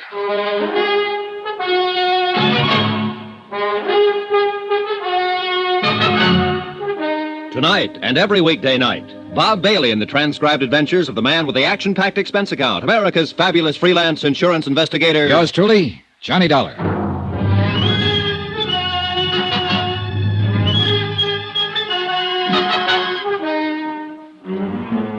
Expense account submitted by Special Investigator Johnny Dollar. Location, San Pietro, California. To the Universal Adjustment Bureau, Universal Building, Hartford, Connecticut. The following is an accounting of expenditures during my investigation of the Duke Red matter. Expense account item 8, 90 cents. Breakfast for me and coffee for Constable Tad Polk, San Pietro Police Department. Yes, sir. I'm glad we could get together this morning, Miss Dollar. You know, I thought a long time about you reporting Tom Warner missing. Well, maybe I'm worried for nothing. But I do know I don't like the circumstances of his disappearance. You using me, Mr. Dollar? What? You know I got a police force of 4 men. We can't conduct any sizable investigation into a disappearance. Just aren't equipped for it. I thought it might be something like that. I don't want to be spending civic money to satisfy some doubts in the mind of your organization. It's not my province, Mr. Dollar. Look, the man's missing. Nobody knows where he is. He didn't leave a trace. He did leave a month's pay behind him. He left after an argument with Abbott. Nobody saw him leave that farm, Constable. No one knows where he is now. Now, just hold on to your britches, boy. I didn't say I wouldn't do anything about it. Huh? I'm going out and have a talk with Ben Abbott, Mr. Dollar. I've known him for a long time. Think maybe I can find out something about this. We'll see what happens there first, then make some plans. Well, that sounds fair enough, Constable. Where can I get in touch with you in case I have to? I'm going over to see Dr. Gorey this morning. After that, I'll be at my hotel. Fine. Dollar? Yeah? You think something might have happened to Tom Warner? Yeah, Constable. I sure do. Expense account item 9, $2.50. One long-distance phone call to Hartford. I explained the matter of Tom Warner and requested Niles Pearson to have a man in Baltimore start checking with Warner's parents there in the event some lead as to his whereabouts might turn up there. After that, I drove out to see Dr. Gorey, veterinarian. You know, you have a way of not being very nice on the telephone. What is it now, Mr. Dollar? I just talked to my home office in Hartford, Dr. Gorey. They aren't very happy with the way this case has been going. They're too bad about them in Hartford. How does it affect me? Well, they're just about at the point where they might close it and call me back home. All this fuss, and they're going to pay the claim? No, not at all. I don't mean they're going to pay at all. What? They can do one of two things. They can appeal to the Insurance Commission for a judgment. They'd have a point. No reliable or cooperative witnesses saw the accident to the horse or the circumstances of it. What's more, there's no carcass. For all we know, the horse may be down in Mexico. Now, look or here. They can institute proceedings against Abbott. Charge him with attempt to defraud. That's ridiculous. Why would a man worth almost $1 million worry about an insurance policy? Well, of course, it's ridiculous to you and me, Doctor. But then legally, it's not ridiculous at all. I can pretty well put some things together. Abbott didn't even want to file a claim for the loss of that horse. As a matter of fact, he fired his office manager, Monroe, for filing the claim. Fired him and paid him a bonus to get out and stay out so Monroe wouldn't have to answer any questions. True? Possibly. Abbott blamed the accident on Thomas Warner and fired him, too. Warner hasn't been seen or heard of since. Now, you said on the phone... I didn't say it, but I'll say it now. Abbott hated Warner because Warner was seeing his daughter. I'll also say Abbott never struck me as a man who could control his hates. Tom Warner's nothing to me. I don't know anything about him. But Ben Abbott is something to you. Now, look, Doctor. I spent some time checking you out because you're one of the parties who can help settle this thing. You've been in practice around here for a good long time. People seem to think a lot of you. I hate to see a nice guy like you get the book. I think I can stop that if you cooperate. Now, look here. Forget I'm an insurance investigator. I'm just a guy giving you some information. When I said my company's ready to turn the matter over to the Insurance Commission or file charges, it means that Abbott will have to sue for settlement. And that's just what we'd want him to do. In court, he'd have to produce Thomas Warner and prove his story of the accident. I don't think he can produce Thomas Warner. With what we have so far, Abbott would lose the suit, and the insurance company wouldn't fool around then. There's no outfit tougher than an insurance company when somebody's trying to cheat them, whether it's inadvertent or not. You'd have to be in court, too, Doctor. Oh. Do you see what I mean? Yes. Well, how about it? Can you give me the real story now? I've been Ben Abbott's friend for 20 years. And he asked you to lie for him. That's understandable to me. In a court, though, it's perjury. What did they do to him? That's up to the company. I'll have to hear your part of it first. Duke Red was dead when I got out there that night. Ben had shot him. Duke Red hadn't had any accident. Ben made me promise to tell you that he had. Ben had just shot him. Shot him? But why? Duke Red wasn't the horse Ben counted on or thought he was. He had good conformation, but he just wouldn't run. Couldn't run, I think. Ben got mad about that and shot him. And Tom Warner saw it happen, is that it? Yeah. Ben told me Warner saw him shoot the horse. He gave Warner some money and told him to go away. I don't know. Ben's losing his mind, I think. I've heard that about him before. From who? His daughter. Terry. Yeah. Poor Terry. Yes, she'd have reason to say that. Huh? Now what? I'll have to talk to Abbott. Sure. One thing still worries me. What's that? I went over his bank record. He paid out money to Monroe, but he didn't pay out anything to Thomas Warner. He told me that he did. Okay, then. I'll ask him about that, too.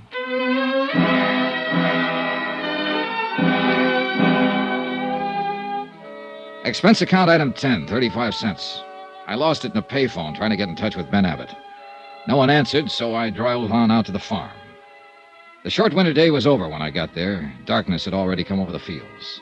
Darkness and loneliness. Hey! Hey in there, open up! Open up! Open up, somebody! Open up! Mr. Dollar, sir. Good evening. Hello, Cully. Didn't you hear me? Mr. Dollar, sir, maybe this isn't such a good time to be coming around. Is Mr. Abbott here? Yes, sir, he is. But Constable Polk was out here this afternoon asking him questions, and he got powerful mad. There's no telling what he might do. He's awful mad. Well, I'm a little mad myself. I'd like to see him. Tell him I'm here. Mr. Dollar, please. That's all right, Cully. You go ahead. All right, Miss Terry. I'll find Mr. Abbott, Mr. Dollar. Hello, Johnny. Hi. Oh, don't come any closer. Well, what is it? Why is it so dark in here? I'd rather you didn't see me just now. Huh? Terry. Vanity. A woman always has that first, they say. Oh, Johnny. Who did this to you? Dad. He's crazy. I just don't seem to do anything to please him. Here now. Oh, Johnny, I think it's the end. Take your hands off her. What? I said take your hands off her. I'll kill you with this. Johnny, be careful. Wait a minute. I'll show you. I'll show you. I killed a man with that kind of thing. Eddie, stop it! Stop it! Terry, baby. No, don't touch me. Oh, Johnny. Oh, that's a pretty heavy cane he uses. Oh, lie still. I'll phone a doctor. No. Where'd he go? I don't know. Out that way. Johnny, did you hear? About killing someone else? He was talking about Tom Warner. Johnny, I know it. He was talking about Tom.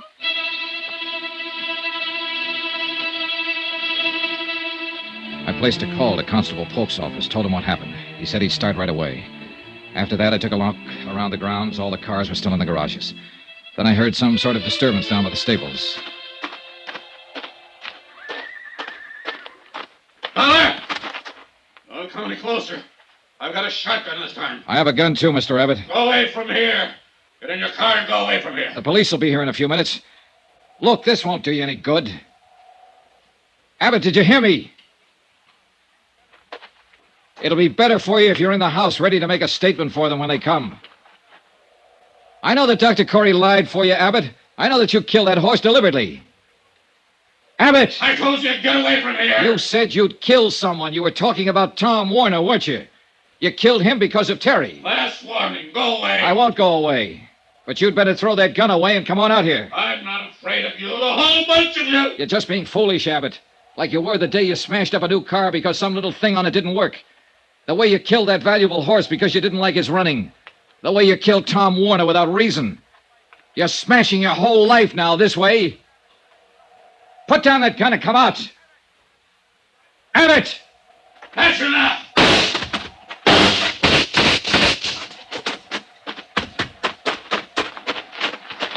Abbott. Abbott. Oh, you didn't have to do it this way, Abbott. Lie still. Warner's body. Under this floor. All his things with it. You know about Duke Red. I know. Don't try to talk. Warner tried to stop me from killing him. He said I was crazy, Dollar. Easy. I'm not crazy. Am I, Dollar? Don't move. Am I?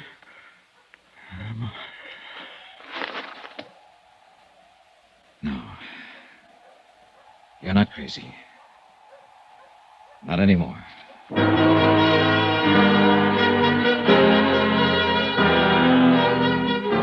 They found the body of Thomas Warner where Abbott had said it was. He'd been shot to death. Terry was still in the hospital when I packed up and left San Pietro. Expense account item 11, $65.30. Hotel and board at the San Pietro Hotel. Item 12, $175, airfare and incidentals back to Hartford. Item 13, $43 even, miscellaneous. Expense account total, $802.65. No remarks. Yours truly, Johnny Dollar.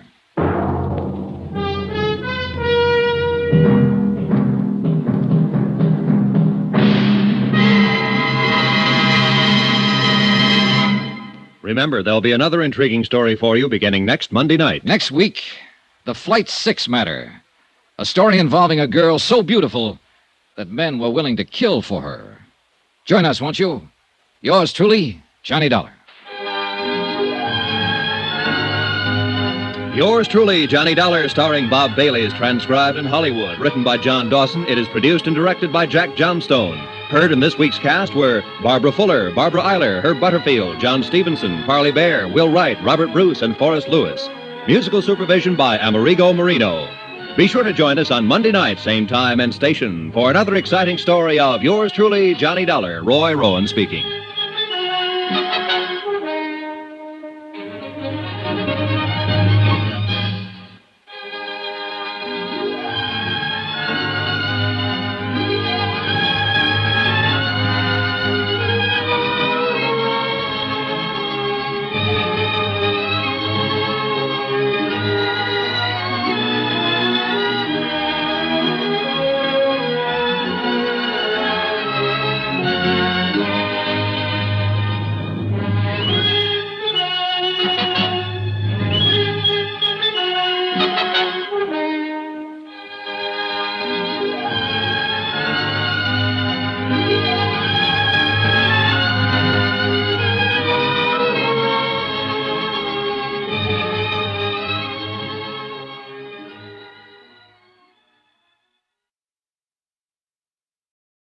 From Hollywood, it's time now for...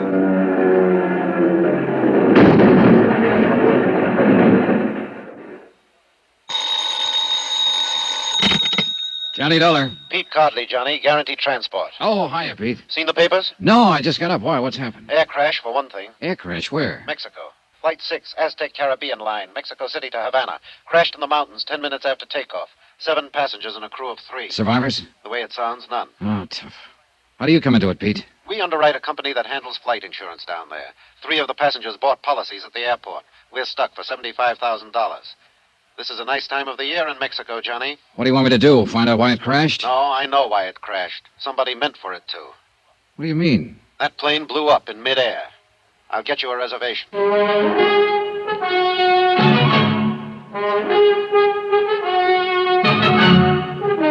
Tonight and every weekday night, Bob Bailey in the transcribed adventures of the man with the action-packed expense account. America's fabulous freelance insurance investigator. Yours truly, Johnny Dollar.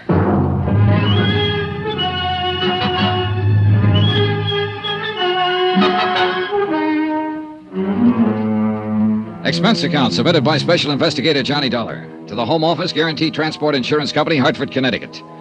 The following is an accounting of expenditures during my investigation of the Flight 6 matter. Item 1, $173.20, airline fare and incidentals, Hartford, Connecticut to Mexico City.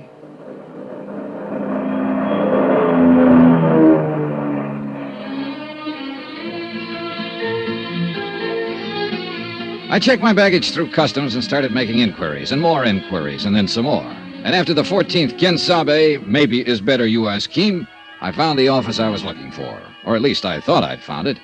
The flowery Spanish title on the door translated roughly into Inspector General of the Department of Civil Air Transport. But when I opened the door, I wasn't so sure.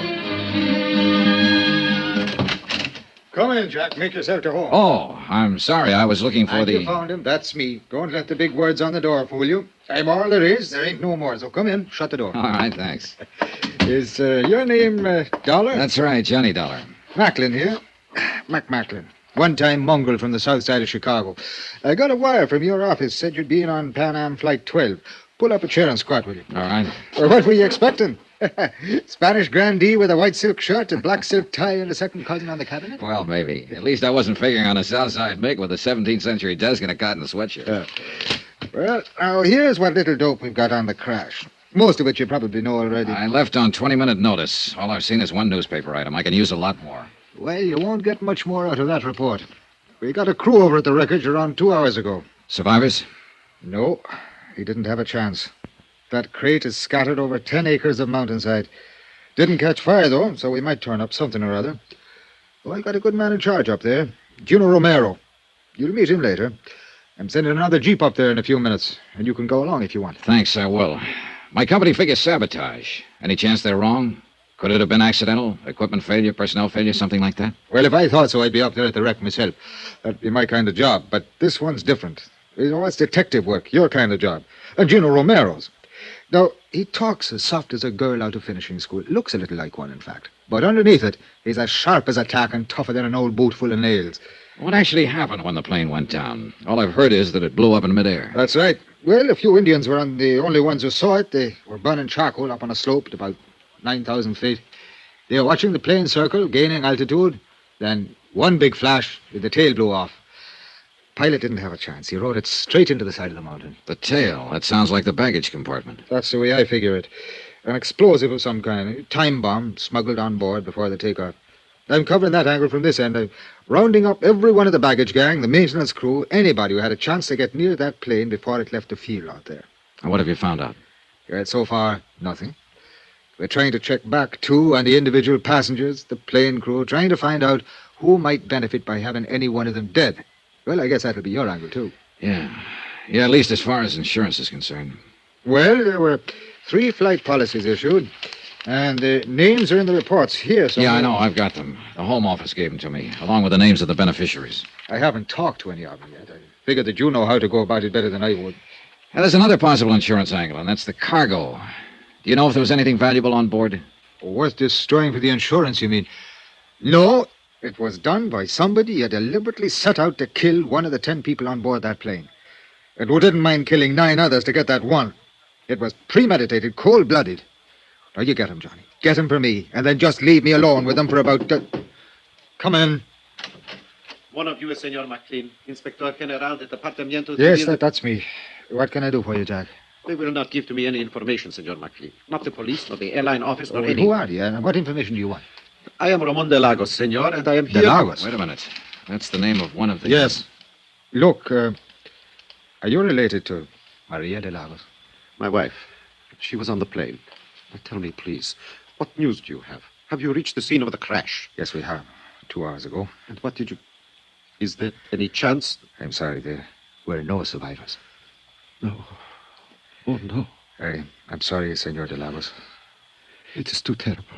I didn't know you were here in the city, or I'd have let you know right away. I sent word to your office in Havana. I have been here for 6 weeks. Maria came for a visit only a few days ago. Now... I know, it's a rough deal. I am sorry. Oh, this is Johnny Dollar from the States. Senor. How do you do, sir? He's here to investigate the cause of this thing. What is the use, senor? It will not return life to the dead. No, but I don't like to see a murderer get away with it. A murderer? Then the rumors are true. The plane was destroyed deliberately. It is hard to believe that anyone would... Senor McLean, what arrangements are being made? The bodies will be brought down to the Federal District Hospital, and I'll see that you're notified.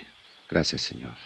No, let's see. I believe your wife's brother, Don Serrano, is staying at the Hotel Regis. Yes, he is, but I am at the Monte Casino. Don Serrano and I are not friendly. I see. All right, senor, then I'll contact you at the Monte Casino as soon as I have word. You are very kind. And again, I'm sorry. Yes, that is all one can say. Adios, senores. Know anything about him, Mac? Well, only what his wife filled out on the flight form. He's Cuban, residence and business address Havana, in the export game. And you know, of course, that his wife was one of the 3 people who took out accident policies. But naming her brother, Don Serrano, as beneficiary. I wonder why. Well, that's one of the 6 dozen questions you can ask when you start prowling. Look, I hate to rush you, Johnny, but I ought to start that jeep up the mountain. I'm ready anytime. I'll let Gino know you're coming. And you check with me if you want anything. You'll have full cooperation from the federal police and the government. And to repeat just one thing, Johnny. Yeah, I know. Whoever did it, get him. Check.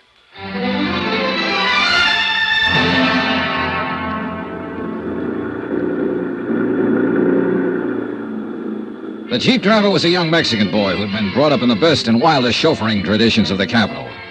He knew only one way to drive, with both accelerator and horn wide open. Since most of the other drivers were playing the same game, it was a sheer miracle that we ever got through the narrow streets of the city and finally reached the open valley. Maybe the colored postcard pasted on the dashboard, a picture of the Virgin of Guadalupe, had something to do with it. We finally left the last cart road and bumped along a narrow woodcutter's trail, cleared and widened enough now so that we could drive into the crash area and miss the 1.5-mile walk the first rescue party had been forced to take.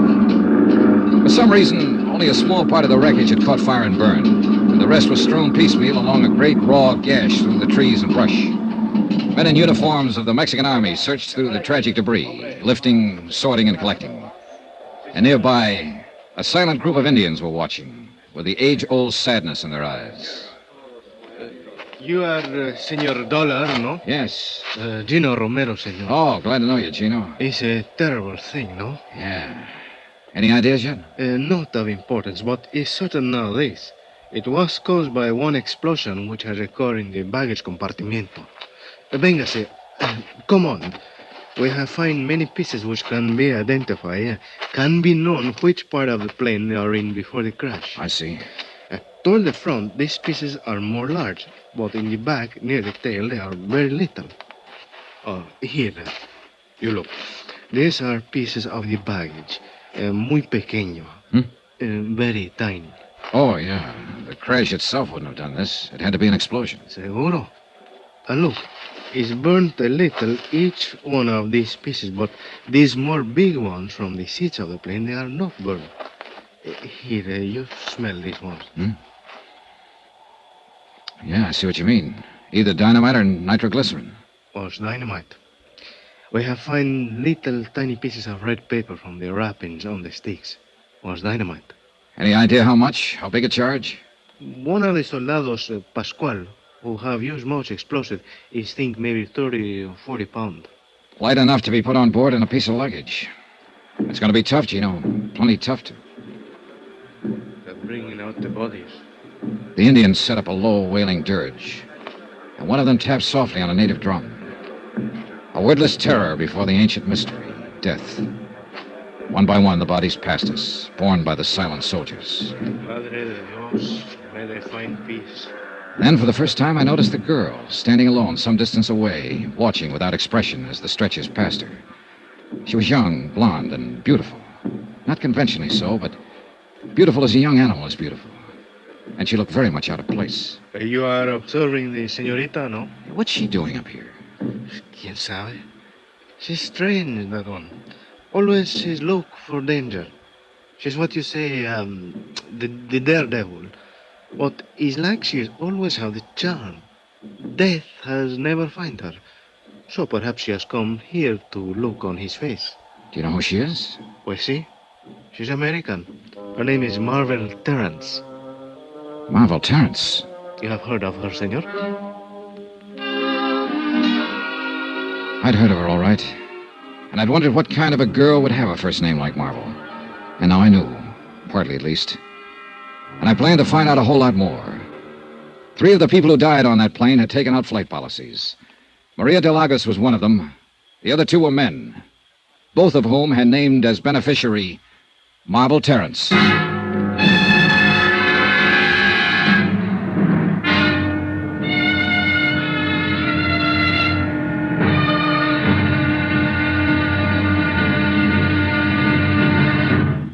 Now, here's our star to tell you about tomorrow's intriguing episode of this week's story. Tomorrow, a fighting girl and a lucky break.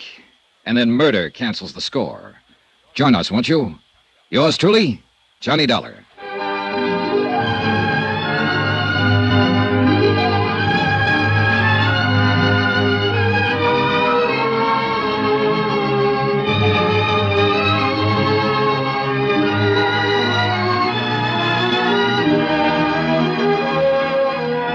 Yours truly, Johnny Dollar, starring Bob Bailey, is transcribed in Hollywood. Written by Les Crutchfield, it is produced and directed by Jack Johnstone. Be sure to join us tomorrow night, same time and station, for the next exciting episode of Yours truly, Johnny Dollar.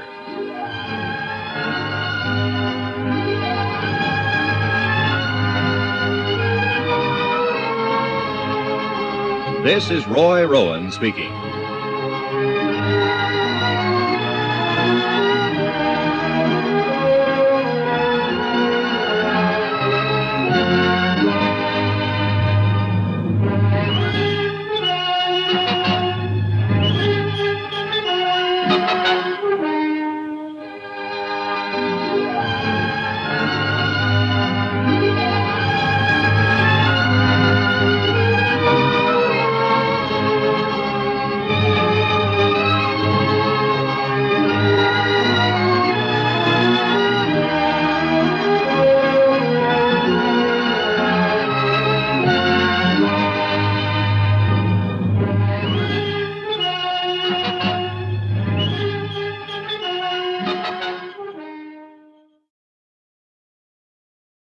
From Hollywood, it's time now for...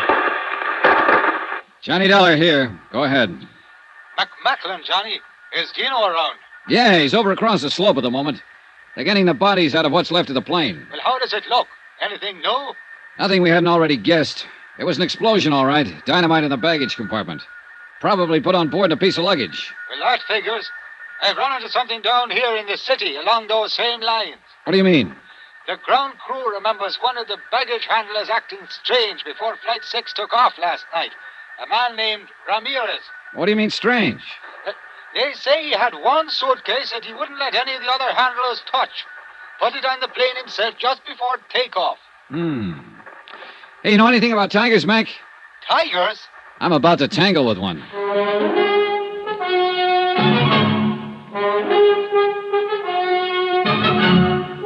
Tonight and every weekday night, Bob Bailey and the transcribed adventures of the man with the action-packed expense account, America's fabulous freelance insurance investigator. Yours truly, Johnny Dollar.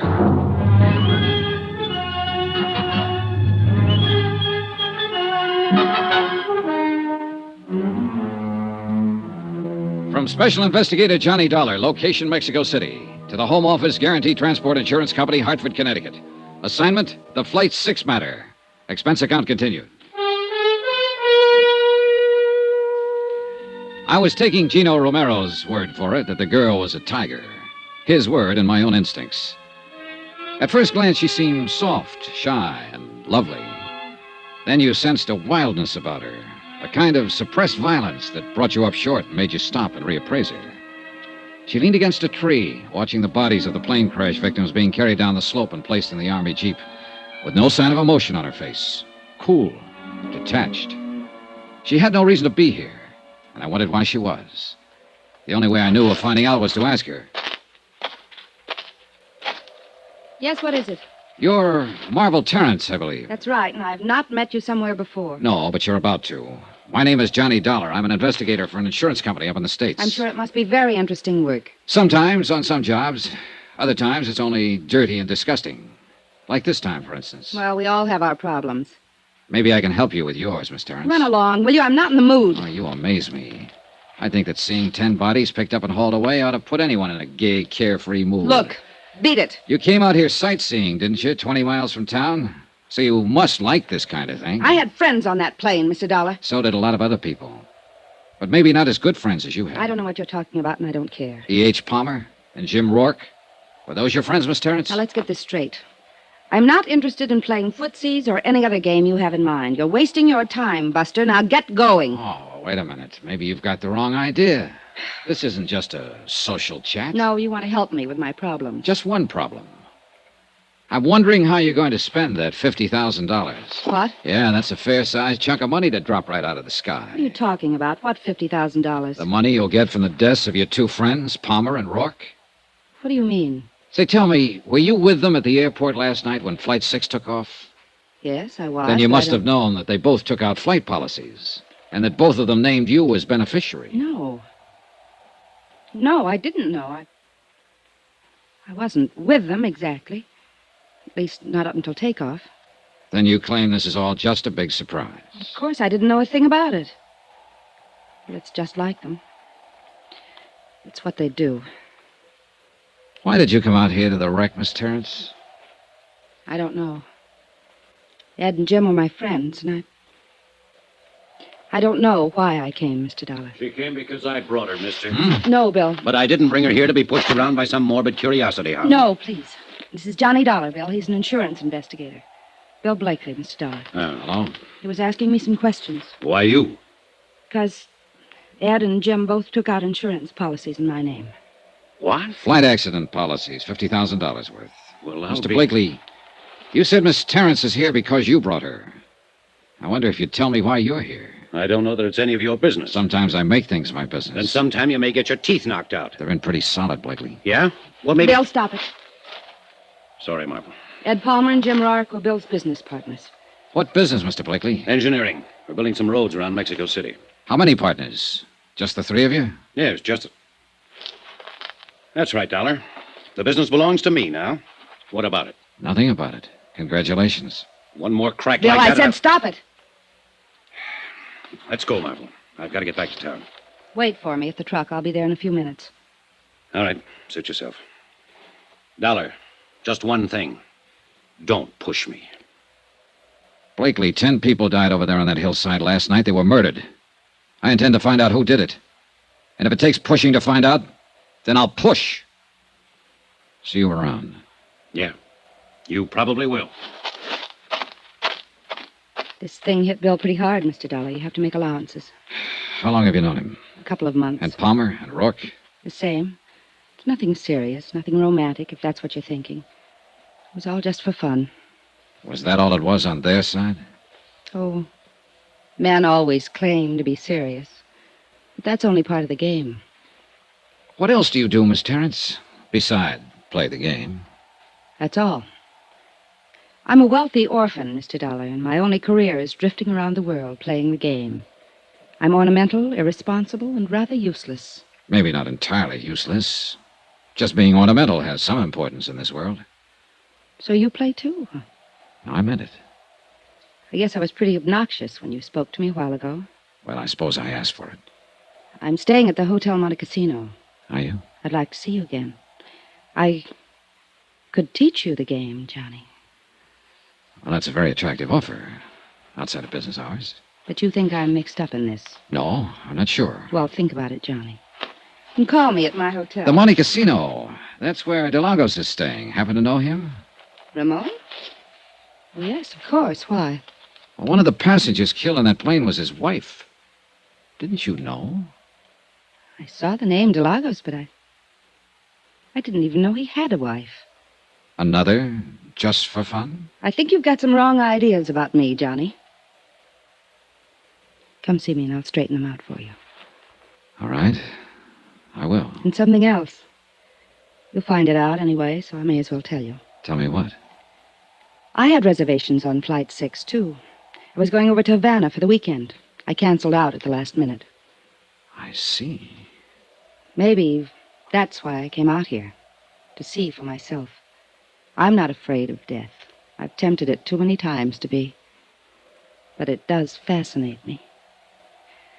I stood there watching and thinking. Could have been me being carried down that slope. Except for luck. Why did you cancel out at the last minute? I was talked out of making the trip. By whom? Bill Blakely. I watched her swing down the slope, lithe, erect, and lovely. A strange girl, with an air of aloneness about her. An air that I felt would be with her even in a crowd. Strange, but also compelling. Exciting. She might be involved, or she might not. I didn't know. But I was sure of one thing. In either case, I was going to see her again.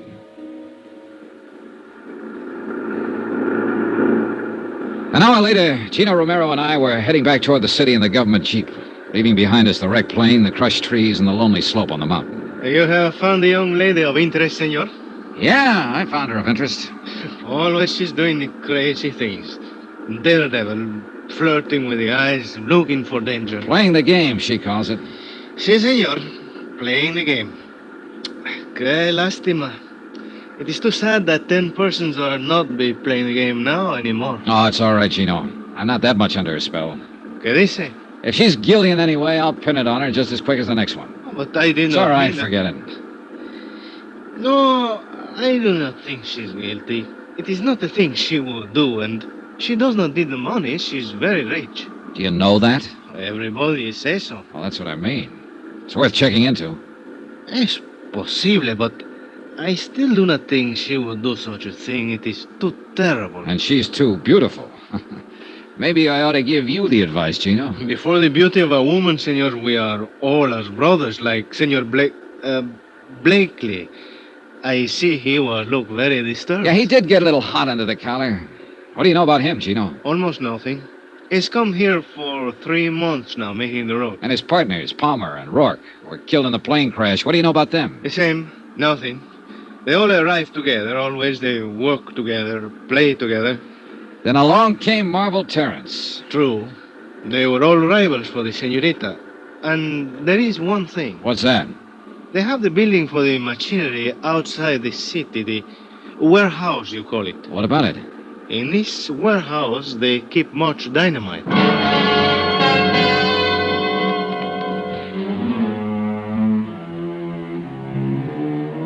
Gino dropped me at my hotel, the Del Prado, on Avenida Juarez. I changed clothes, cleaned up, sent some telegrams to the States. And about that time, Mac Macklin phoned up from downstairs and asked me to join him in the bar.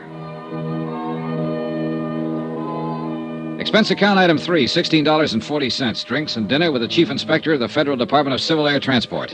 And then some more drinks.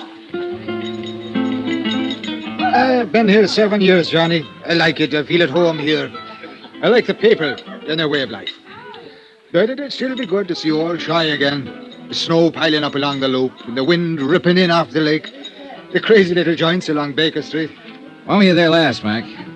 1932. Oh, then you're about due. Well, why don't you take a couple of weeks and fly up there? No. Too much water under the bridge, Johnny. Too many little wars here and there in the world since 32. And too often McMacklin was flying in them. On one side or the other. Oh, what of it? Well, you know, Uncle Sam frowns on that kind of thing, Johnny, so we've got a sort of an understanding. I stay the heck away, and he forgets about me. I see. I've got no complaints, actually. I'm doing all right here, but sometimes I sure do get homesick for the old town. Of course, it's probably changed so much that Oh, yeah, yes. Con permiso de telephone, Senor Macklin. Oh, thanks. I plug it in. Hello, yeah? What? All right. Well, have you told the federal police? Yeah, I'll be here for a while. Adios. Well, we just lost our best angle, Johnny. What do you mean? That baggage handler, the one I figured slipped the dynamite on board the plane. The boys just now located him. His throat has been cut.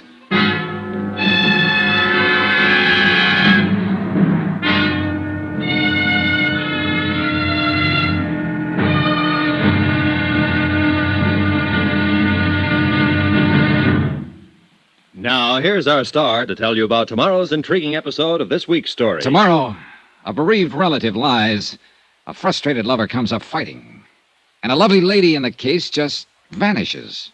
Join us, won't you? Yours truly, Johnny Dollar.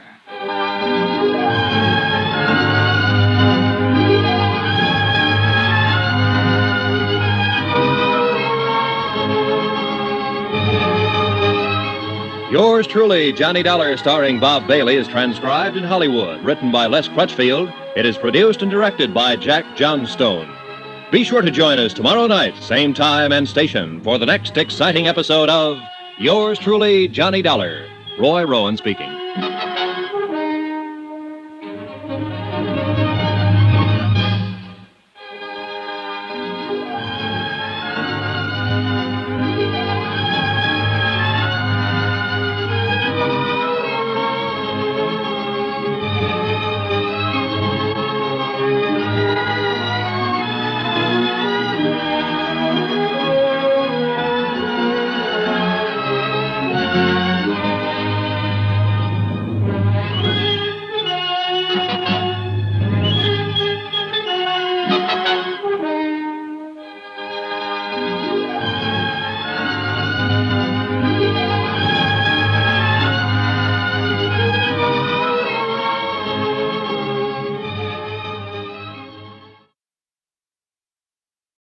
From Hollywood, it's time now for Johnny Dollar. This is Don Serrano de Almeida y Pico. Oh? We have not met, Senor Dollar. No, all right. I've been sure to remember the name. Don Serrano. Oh, wait a minute. You're Maria Delago's brother. That is correct. I was planning to call on you this morning, Don Serrano. That will not be necessary, Senor, since I am taking the liberty of calling on you. I am downstairs in your hotel at this moment. Oh, I see. I believe I may be able to cast some light on the unfortunate tragedy which overtook my poor sister and the other passengers of that ill-fated airplane. Do you know something that hasn't come out? Rather a great deal, Senor. I know the crash which resulted in the deaths of 10 innocent people was the evil work of a diabolical maniac. Yes, well... A product of the warped mind of a scheming, worthless, unspeakable dog, a sneaking, money-hungry snake, a scurrilous, unprincipled... Don Serrano. Si, Senor. Come on up.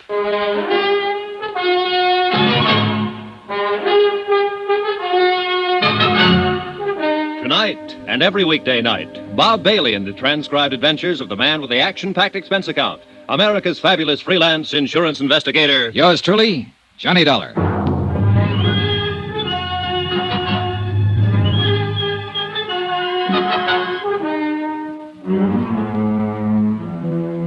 From Special Investigator Johnny Dollar, location Mexico City, to the Home Office Guarantee Transport Insurance Company, Hartford, Connecticut.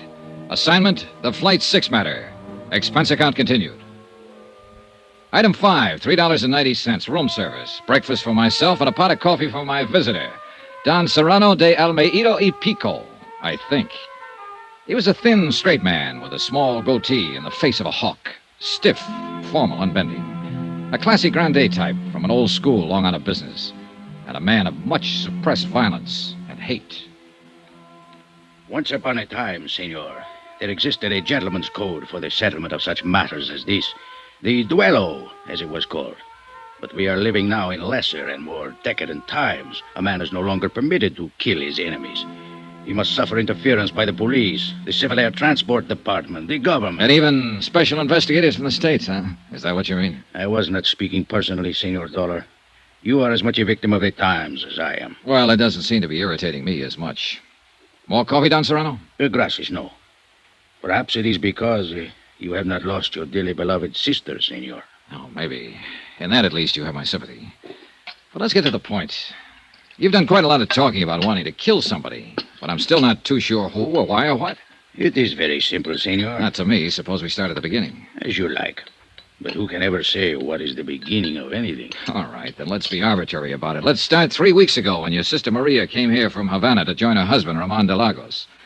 I believe you said Ramon had been here for a month at that time on some kind of a business deal. A business deal? Do I look like a fool, Senor? Oh, now, let's stick to the point. Women. That is his business, Senor. Women with money. Then a week ago, Maria wired you, said she was terribly unhappy, and asked you to come at once. And when you got here, she told you what was the matter. She said Ramon was carrying on with an American girl named Marvel Terrence. A Jezebel, Senor. So you took over. You got Maria an airline reservation back to Havana on Flight 6, the one that crashed, and told her you'd handle Ramon. Oh, she was putty in his hands. He lied to her every day since they were married, and she always ended up by believing him.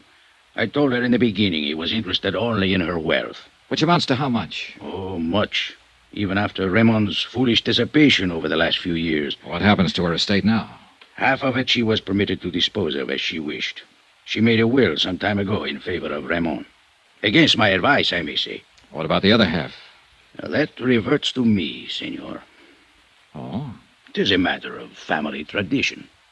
Who managed your sister's estate before Ramon came into the picture? I did, senor. And quite profitably. I did not waste my energies on illicit follies and ludicrous intrigue. All right. Night before last, then, you took Maria to the airport and saw her off on the plane. Si. What was she planning to do when she got back to Havana? Was she going to divorce Ramon? My sister was a very pious woman. May she rest in peace. Her religion would never permit such an act. I see. And, of course, there was the matter of family tradition. Oh, naturally. Did Ramon go to the airport with you? I had not seen Ramon since the night before, nor had Maria. We had quarreled violently over his disgraceful conduct. Did Ramon know that his wife was taking Flight 6? I informed him the night before. Did you or Maria see him at the airport? Oh, no, senor. He was much too clever. He managed to keep out of sight. Then how can you be sure he was there? Senor Dollar, who else would be so vile as to place an explosive on board the plane? Oh, well, now I can follow your reasoning, but... The matter is self-evident. Well, look, I'm afraid we need more than self-evidence, Don Serrano. The problem of evidence is your responsibility, senor. I have told you who committed the deed. No, you've told me who you suspect. Do you doubt my word? Not as far as it goes. Sure you won't have some more coffee? No, gracias. Do you happen to know this girl, Marvel Terrence? By sight, I mean. She has been pointed out to me. Mm-hmm. Did you see her at the airport? Si, I did. I was under the impression she was going to leave on the plane, but after it departed, she was still in the terminal. Did you notice her talking to anyone before the takeoff? Yes, to some American, I believe. Red hair, stocky build, about 35? Si, he would fit that description. Blakely. Did you see her talking to anyone else? Any of the baggage handlers or the ground crew? I'm afraid I did not notice. Is it important? It could be. Well, thanks for your information, Don Serrano. My only concern is to see justice done. I'm sure it will be. And now suppose we take a look at what you didn't tell me. Senor? The fact that Maria took out a flight accident policy for $25,000 and named you as her beneficiary. Well, I considered it a mere whim of my sister's. But the way things turned out, it was a pretty valuable whim, wasn't it, Don Serrano? For you, I mean. Senor, are you implying... I'm implying that Ramon wasn't the only one with a motive. Wasn't the only one who'll profit by Maria's death. You'll do pretty well yourself. Half her estate and $25,000 cash. That's not a bad deal. I should kill you for such an insult. You'd like to, wouldn't you? You're very big on this killing business. That's how you planned to handle things with Ramon, wasn't it? As soon as Maria went back to Havana. It is only what he deserves. And now you're trying to use me to do it. That's why you came here. You don't care about justice. All you want to do is get Ramon. He is guilty. If he is, Don Serrano, I'll find it out and I'll pin it on him. But if he isn't, I'm not going to be pushed into framing him. So you can take these dirty, underhanded insinuations of yours and you can... Get out, Don Serrano. Expense account item 6, $12.60. Taxi fares in and around Mexico City. I checked with the federal police first. They had their best men working on the murder of the baggage handler at the airport. And so far, they'd turned up nothing. They didn't have a single lead. I went through their files on the other 7 people who died on the plane. Nothing. The 2 pilots and the stewardess were Cuban and apparently had no close friends or enemies in Mexico City. 2 of the passengers were Brazilians and were only traveling through en route from the States. And as far as the other 2 were concerned, there seemed to be no motive. So it came right back again to the 3 I was already working on. Maria de Lagos and the 2 business partners, Ed Palmer and Jim Rourke. The 3 people who'd bought flight insurance policies. And that left me with 4 possible suspects. Ramon de Lagos, Maria's husband, Don Serrano, her brother, Marvel Terrence, and Bill Blakely, the partner of Palmer and Rourke. I checked with Inspector Mocklin, but he'd made no progress. With Gina Romero, no progress. I tried to reach Blakely, but he hadn't shown up at his office. I phoned Marvel Terrence and got a reluctant agreement from her to meet me for lunch. I waited for her at the Vendome for an hour. She didn't show up. Finally, at 1 o'clock, I went to her hotel. Oiga, mozo, traiga el equipaje del cuarto número 85. Ahorita vaya. Ándale, pues. Sí, senor. What can I do for you? I'd like to see Miss Marvel Terrence. I wonder if you... Miss Terrence. Que señorita tan bonita, tan hermosa. Yeah, well, if you'll... She's the most beautiful woman who has ever stayed at this hotel. Yeah, she's pretty gorgeous, all right. Would you mind Sometimes I think everybody in the world is in love with this señorita. All day long, it is one man after another which call up to talk to Miss Terrence. Well, would you ring her and tell her I'm waiting? 2 times so many calls we get on the switchboard while the señorita is live here. That's very interesting. And now would you You must forgive me, amigo. When I think of Miss Terrence, I lose all sense in my head. All right. You're forgiven. Now, if you... What is it you wish, senor? Will you ring Miss Terrence and tell her I'm waiting down here in the lobby? Immediately, senor. Your name, please? Johnny Dollar. Johnny... D-O-L-D-O... How do you spell it, please? D-O-L-L-A-R. L-A-R. Gracias. I will tell her at once that you... Sacre nombre. I had forgot. Forgot what? She's not here no more, senor. What? She has checked out of hotel at 11 o'clock this morning. Expense account item 7, $2.10. Lunch at the Monte Casino Hotel, alone. I was sorry she'd skipped. I guess I was secretly hoping Marvel would turn out to be in the clear. But if she were, then why run out? It didn't add up. I paid my check and started to leave the dining room, and at the entrance I ran square into a man I was planning to see later in the day. He didn't seem very happy about it. Senor Dollar. How are you, Roman? It is a pleasure to see you again, senor. And I'd like to talk to you a couple of minutes. Come on, let's step into the bar. But I have a most important engagement, senor. Oh, this is important, too. I understand you're a friend of Marvel Terrence's. See, it is my honor and pleasure. Well, she's checked out of the hotel here. Do you know where she went? Senor, I do not discuss the private affairs of my friends. Oh, knock it off, Roman. This isn't a tea party. 10 people have been murdered by an explosion aboard a plane. One of them was your wife, remember? I cannot help you. I know nothing of Miss Terrence's plans, and now... I talked to your brother-in-law this morning, Roman, Don Serrano. He tells me you're the one who put the explosive on board the plane. It is a lie. He seemed pretty certain of it. He tells me you stand to inherit half of your wife's estate. Then he is better informed as to the details of the matter than I am. I do not know what happens to the estate, senor. He seems to think you wanted to get your wife out of the way in order to have a free hand with Miss Terrence. Don Serrano, as you may have noticed, is a bigoted and jealous old fool who thinks only of money. He knows better than that. What do you mean? Maria was different from the women of your country, senor. She understood such matters as my friendship with Miss Terrence.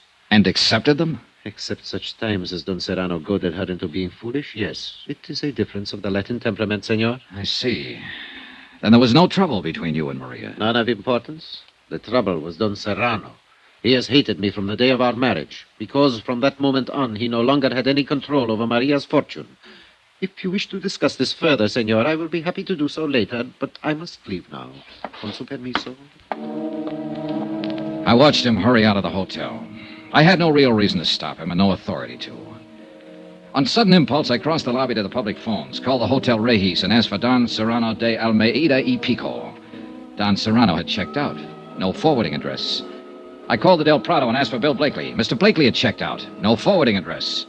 I left the phone booth and hurried back to the desk. The clerk was very sorry. Ramon de Lagos had checked out earlier in the day. No forwarding address.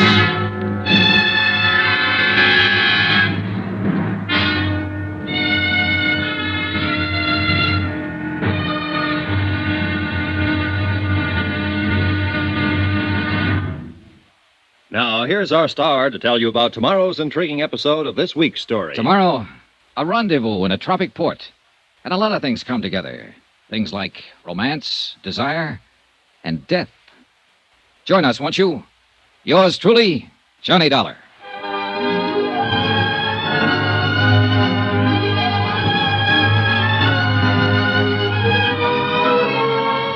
Yours truly, Johnny Dollar, starring Bob Bailey, is transcribed in Hollywood.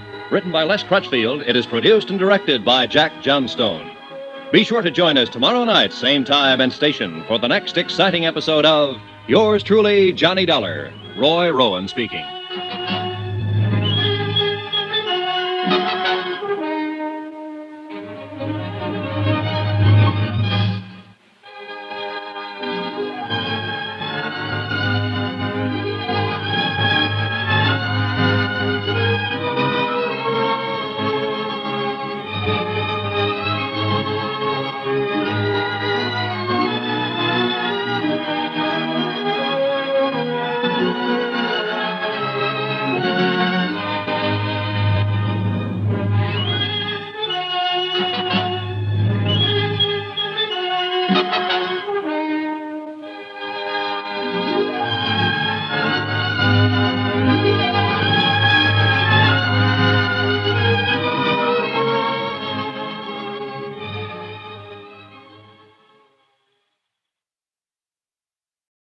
From Hollywood, it's time now for...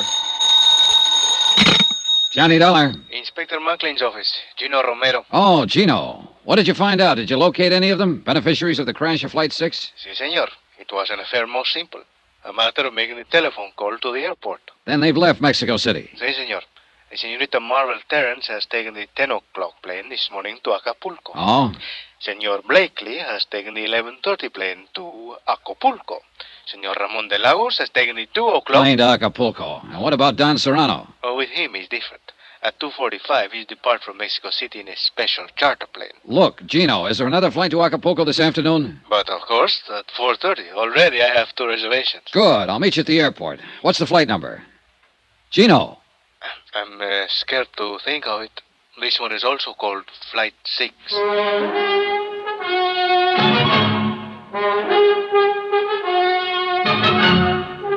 Tonight and every weekday night, Bob Bailey in the transcribed adventures of the man with the action-packed expense account, America's fabulous freelance insurance investigator. Yours truly, Johnny Dollar.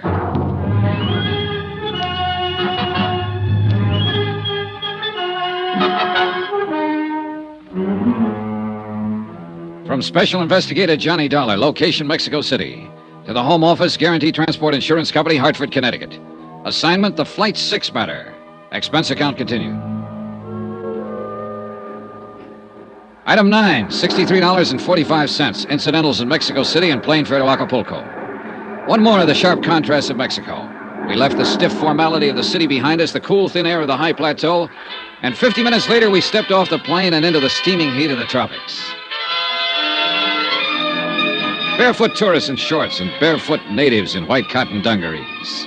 Soft brown skins and flashing teeth. Mangoes, papayas, and the heady scent of tropical flowers. Blue sky, blue Pacific, and a burning sun. And a bay so bright and beautiful it breaks your heart. Acapulco. Gino Romero of the Department of Civil Air Transport knew his way around. So I waited for him while he checked his contacts, airport police, custom agents, limousine drivers. And in a few minutes, he'd made his rounds and rejoined me in front of the terminal. It is an affair most simple, senor. A merely matter of ask the question and listen to the answer. What did you find out, Gino? Senorita Miss Terrence is stay at the Hotel Los Flamingos. So? Senor Blakely is also stay there. Ramon de Lagos is go to the Hotel Caleta. And Don Serrano is stay at the Club de Pesca. So you see? Yeah, I see. All right, Gino, let's get going. And where we are going is to the... We'll put up at the Los Flamingos. That is what I expect. Oh, she's very beautiful, senor. True, but there are even better reasons for staying there. ¿Qué dice? Well, in some way, I'm not yet sure how. I think this whole thing centers right around Marvel Terrence. You think it's possible she's guilty of the crash of the Flight 6 to collect the insurance? Maybe. Or she might have been used. Or maybe... Oh, I don't know, Gino. But it's about time we found out. Expense account, item 10, $1.50. Limousine fare from the airport to the hotel. The Flamingos is built on a point near the far end of the peninsula, set on a headland high above the white smother of surf below. And there, just before dusk, with the western sky a yellow blaze of glory beyond the far rim of the Pacific, I found her. She was sitting on the open terrace by the edge of the cliff. And once again, she was alone. Sit down, Johnny. Thanks. I suppose I should be surprised, but I'm not, really. I guess I rather expected you. Well, then wasn't it a waste of time to run away from Mexico City? I've always run away, I guess. And most of the time, I imagine you've been followed.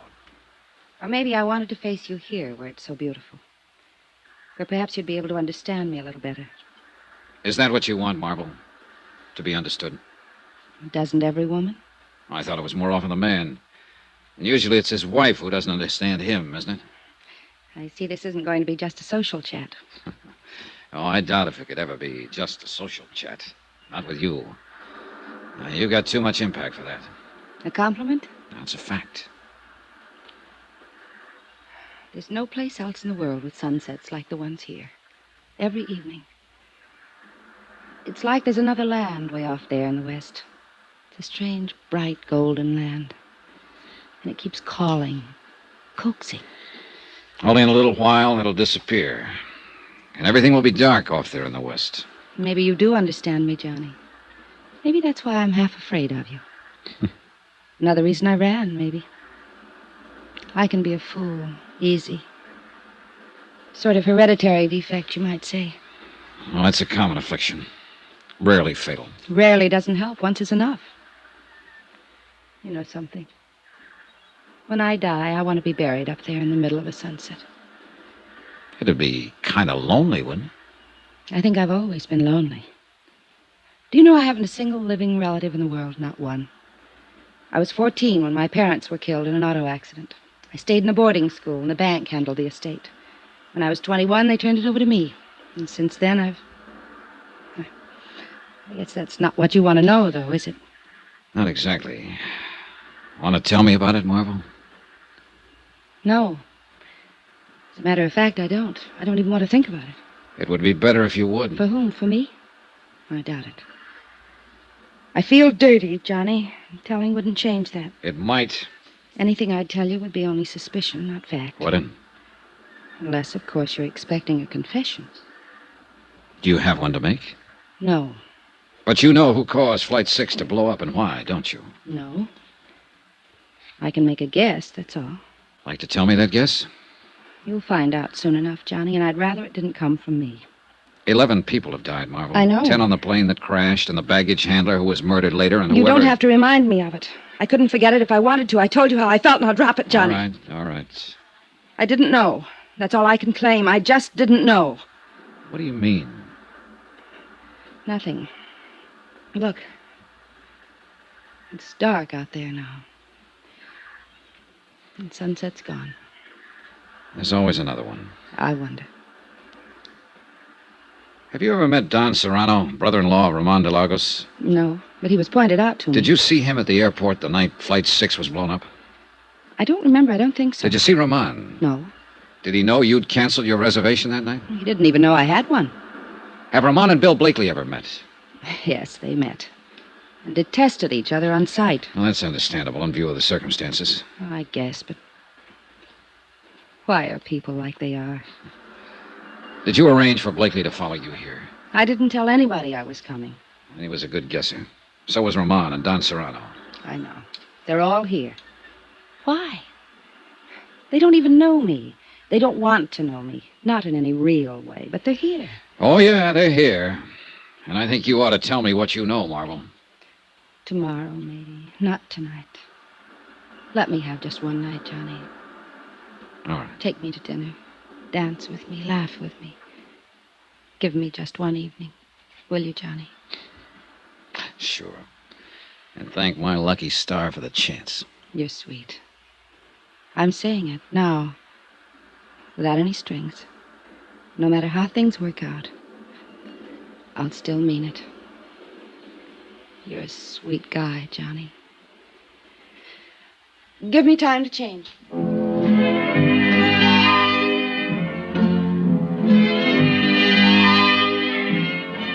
I went to my room and made 2 phone calls while I waited for her.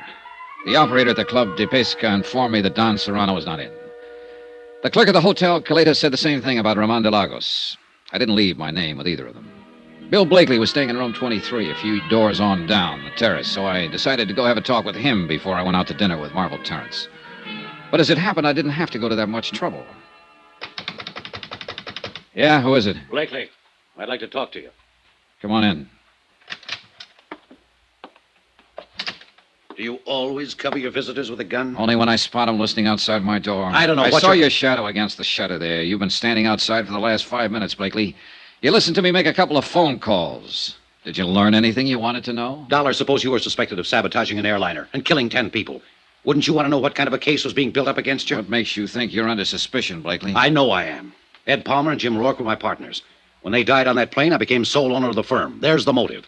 I've got a warehouse full of dynamite in Mexico City. There's the method. I can go even farther than that. What do you mean? You mentioned one motive. Why didn't you mention the other one? What other one? Marvel Terrence. That crash not only eliminated a pair of business partners, it wiped out a couple of rivals. Just one thing wrong with that, Dollar. Marvel had a reservation on that plane herself. She only decided at the last minute not to go. I wouldn't have been gaining much if I'd killed her along with my rivals, as you call them. Uh-huh. Maybe that's why you cornered her at the airport and argued her out of going. Yes, I did talk her out of the trip. But not because I'd planted an explosive on board. How do you feel about her, Blakely? I'd give my left arm. It wouldn't do any good. I'm just not the guy. I never have been and never will be. Maybe you are. She says she's having dinner with you tonight. That's right. She is. How do you feel about her, Dollar? I don't know. Expense account item 11, $26.40. Taxis, dinner, drinks, and dancing for two. The Copacabana with its blue lights and the surf right at your feet and a million stars low enough to touch the warm water of the bay lapping softly at the pilings. The Las Americas, the Casablanca, music, champagne, and the tropic night. And then finally, much later. Good night, Johnny, and thank you. Tonight, for the first time I can remember, I wasn't alone. And then, only an hour afterward, I was wakened out of a sound sleep. Senor Dollar. Right with you, Gino. What was it? It's a señorita, I think. She's a number 8. Come on. But she wasn't a number 8. Her door was standing open and the room was empty. We searched the terrace out toward the edge of the cliff where I talked with her at sunset. We saw the broken section of railing and found one of her slippers and a pack of her cigarettes lying nearby. In pitch darkness, we slid and scrambled down the steep path to the beach. And there by the edge of the surf, we found her.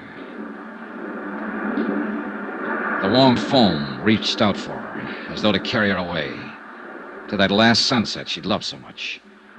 She looked very beautiful, but very much alone. As alone and as lonely as death.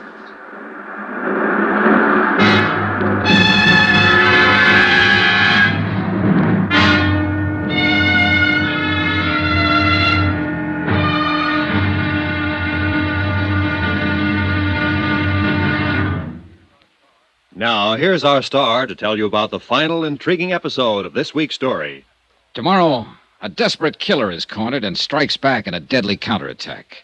Final showdown. Join us, won't you? Yours truly, Johnny Dollar.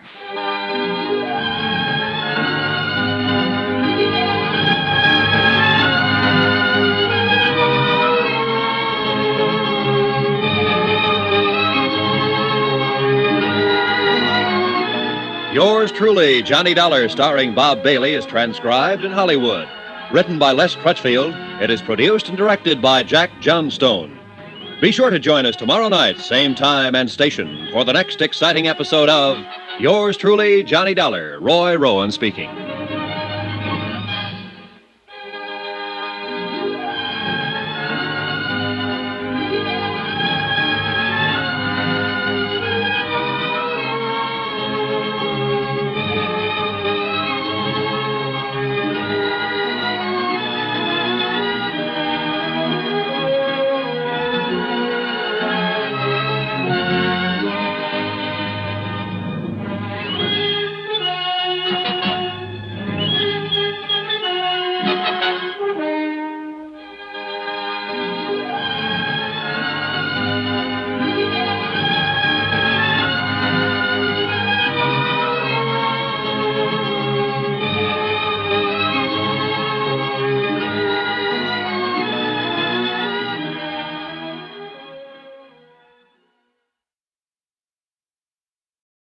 From Hollywood, it's time now for Johnny Dollar. Here is your call to Mexico City, senor. Oh, thanks. Hello? Macklin, Department of Civil Air Transport. Hi, Mac. Dollar, what have you learned in Acapulco? Not very much, I'm afraid. But you said you were following the girl down there. Marvel Terrence. Yeah, and a few others who might have had a hand in the explosion aboard Flight 6. Beneficiaries of the insured on that flight. What others? Ramon de Lagos, whose wife died in the crash. Don Serrano, her brother. Bill Blakely, whose business partners were aboard. Well, have you and Gino learned anything from them? From the girl? Not yet. But you said she might know who caused that explosion aboard the plane. Right, and she promised to talk. Well? Your little helper, Gino, and I just pulled her body out of the surf down below the hotel here. Johnny? Murder? Yeah.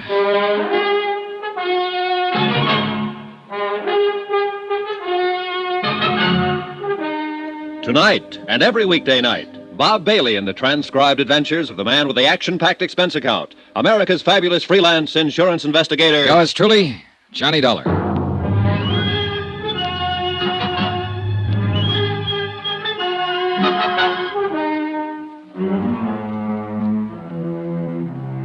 From Special Investigator Johnny Dollar, location Acapulco, Mexico. To the Home Office Guarantee Transport Insurance Company, Hartford, Connecticut. Assignment, the Flight 6 matter. Expense account, final page. Item 12, $1.80 for the phone call to Mac Macklin in Mexico City. I had to get Mac out of bed to tell him what had happened. That Marvel Terrence had been murdered. That somebody had silenced the girl around whom the whole case had seemed to center, since Flight 6 had exploded in midair 3 nights before and carried the passengers and crew to their deaths. Mac was shocked and offered any additional help I might need. But he had no new information at his end, and it was obvious now that any answers would have to be found right here in Acapulco. As I hung up the phone, Gino Romero came rushing in from the hotel terrace. Senor Dollar. What is it, Gino? A prowler is out on the hotel grounds. The police cars go to block off the road at the bottom of the slope. Good, come on. The stairs are over this way, senor. Right with you. A little light wouldn't hurt anything down here. It's no time. This way, into the brush, is a footpath. All right, lead the way. Over there is only 100 feet to a cliff. The other side is the road for the hotel. Here is the only place anybody can go. It's down this slope. Yeah, but there are plenty of places to hide. Si, senor, but it's a matter... Oh, wait. Huh? Listen. We could hear someone moving through the jungle growth a few yards away, moving swiftly but cautiously. Then a sudden silence. Whoever it was had also stopped and was listening for Gino and me. We waited for the fugitive to move again, straining our ears, trying to tag the location. Seconds passed. Then a slight rustle ahead of us. Gino nudged me, and we slipped quietly toward the sound.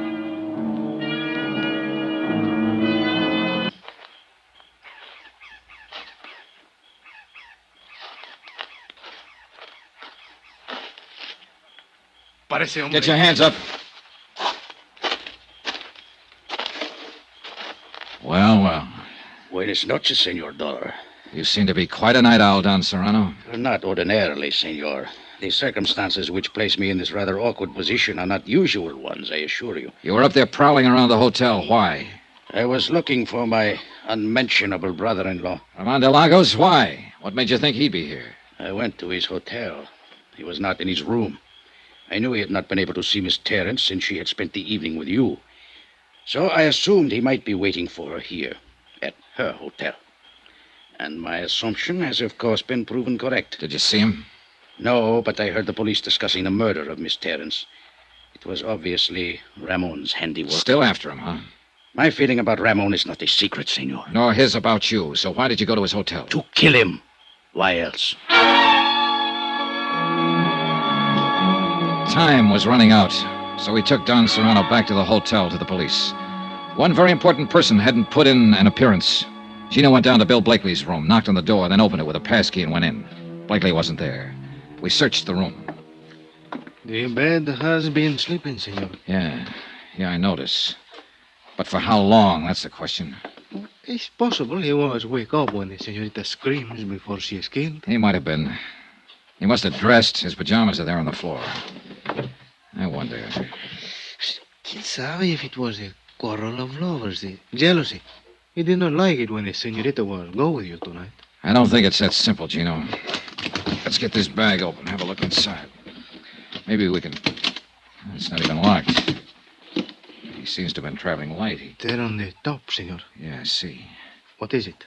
Box of .38 caliber cartridges spilled open. And that piece of oilcloth. He had a gun packed in here. No, it's gone. He got up, loaded a gun, and left. Took the gun with him. If it was before the scream, that's one thing. But if it was afterward, then... What are you thinking, senor? I think we'd better take the police with us, get over to the Hotel Caleta, and check up on our third suspect. Ramon? But Don Serrano said he is not there. Don Serrano could say anything. I think we'd better get over there, Gino, and do it fast.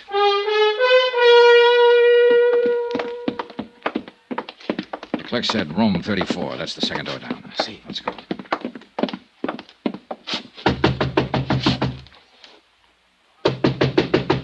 Ramon! Ramon!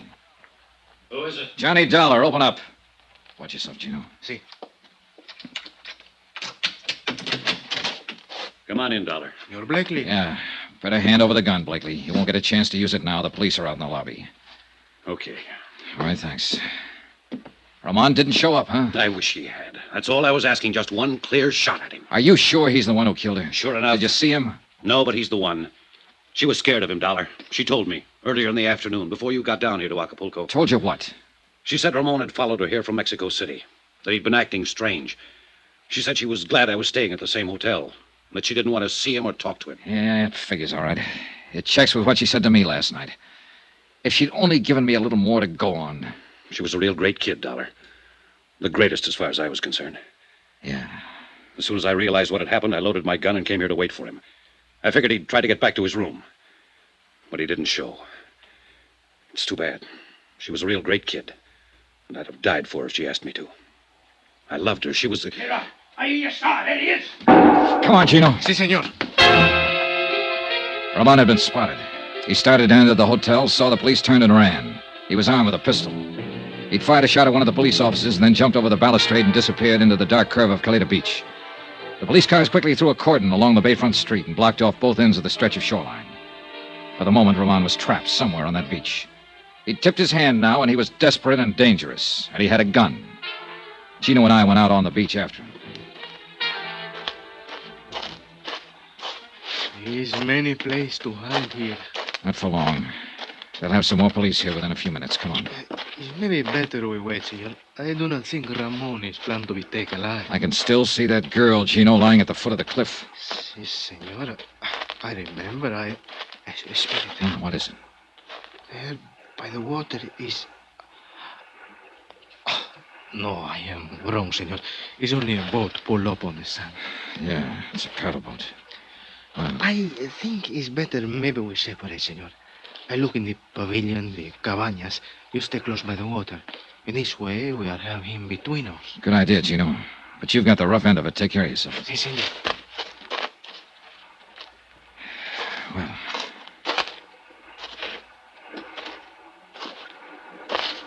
Not much cover along the shoreline here.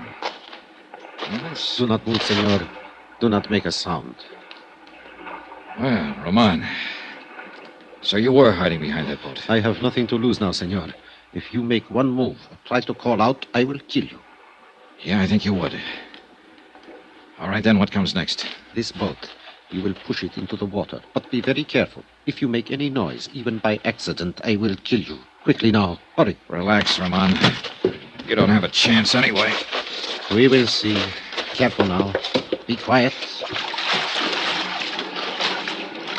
Good. Now get in, quickly. Sure. Take the paddle, head out across the bay, and be very quiet, or I will kill you. All right, Ramon. You're just wasting your time. They'll have a police launch out here within 10 minutes. I do not think so. They will not know. Quiet! Quiet! One more sound from that paddle and I will shoot. Marvel Terrence. Why did you kill her, Ramon? She made me crazy. So beautiful. And with so very much money. I thought she would be most easy once Maria, my wife, was dead. Then it was you who blew up the airliner in order to kill your wife and have a clear field to go after Marvel. Marvel did not know I was married, and Maria was going to tell her. So you sabotaged a plane and killed her, along with 10 other innocent people. And what happened tonight? Did Marvel turn you down? She said she was suspicious of me, and she was going to tell you about it in the morning. And she said she was falling in love with you. She made me crazy. I wish you had got back into that hotel, Ramon. I wish you'd got there before I did, while Bill Blakely was still waiting for you with a loaded gun in his hand. Be quiet and paddle faster. We must get farther up the coast in order... What is that? Police launch. What did you think? I told you didn't have a chance. No, they could not get here so soon. Well, I forgot to mention the fact that they'd already phoned for one. And then they do not know yet we are out here. Good. Keep paddling. Quickly. He half turned his head to look back toward the launch. I took a chance and swung the paddle. His shot went wild, and he didn't get a second try. I caught him back in the air, and he dropped like a log.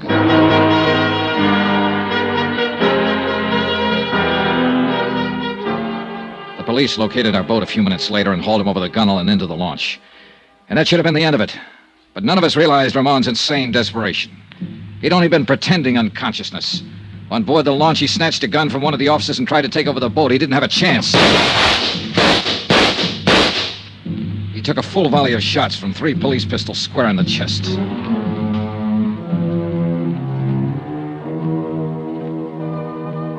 Expense account item 13, $312.20. Hotel and incidentals in Acapulco and Mexico City and plane fare back to the States. Expense account total, $608.10. End of expense account, end of report. Remarks? I'll never see another sunset now without thinking of her somewhere out beyond it. I hope she doesn't feel alone anymore. Yours truly, Johnny Dollar.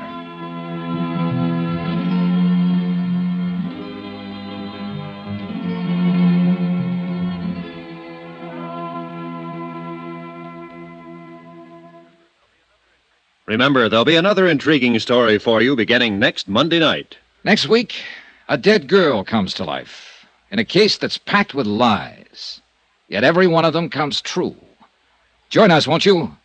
Yours truly, Johnny Dollar.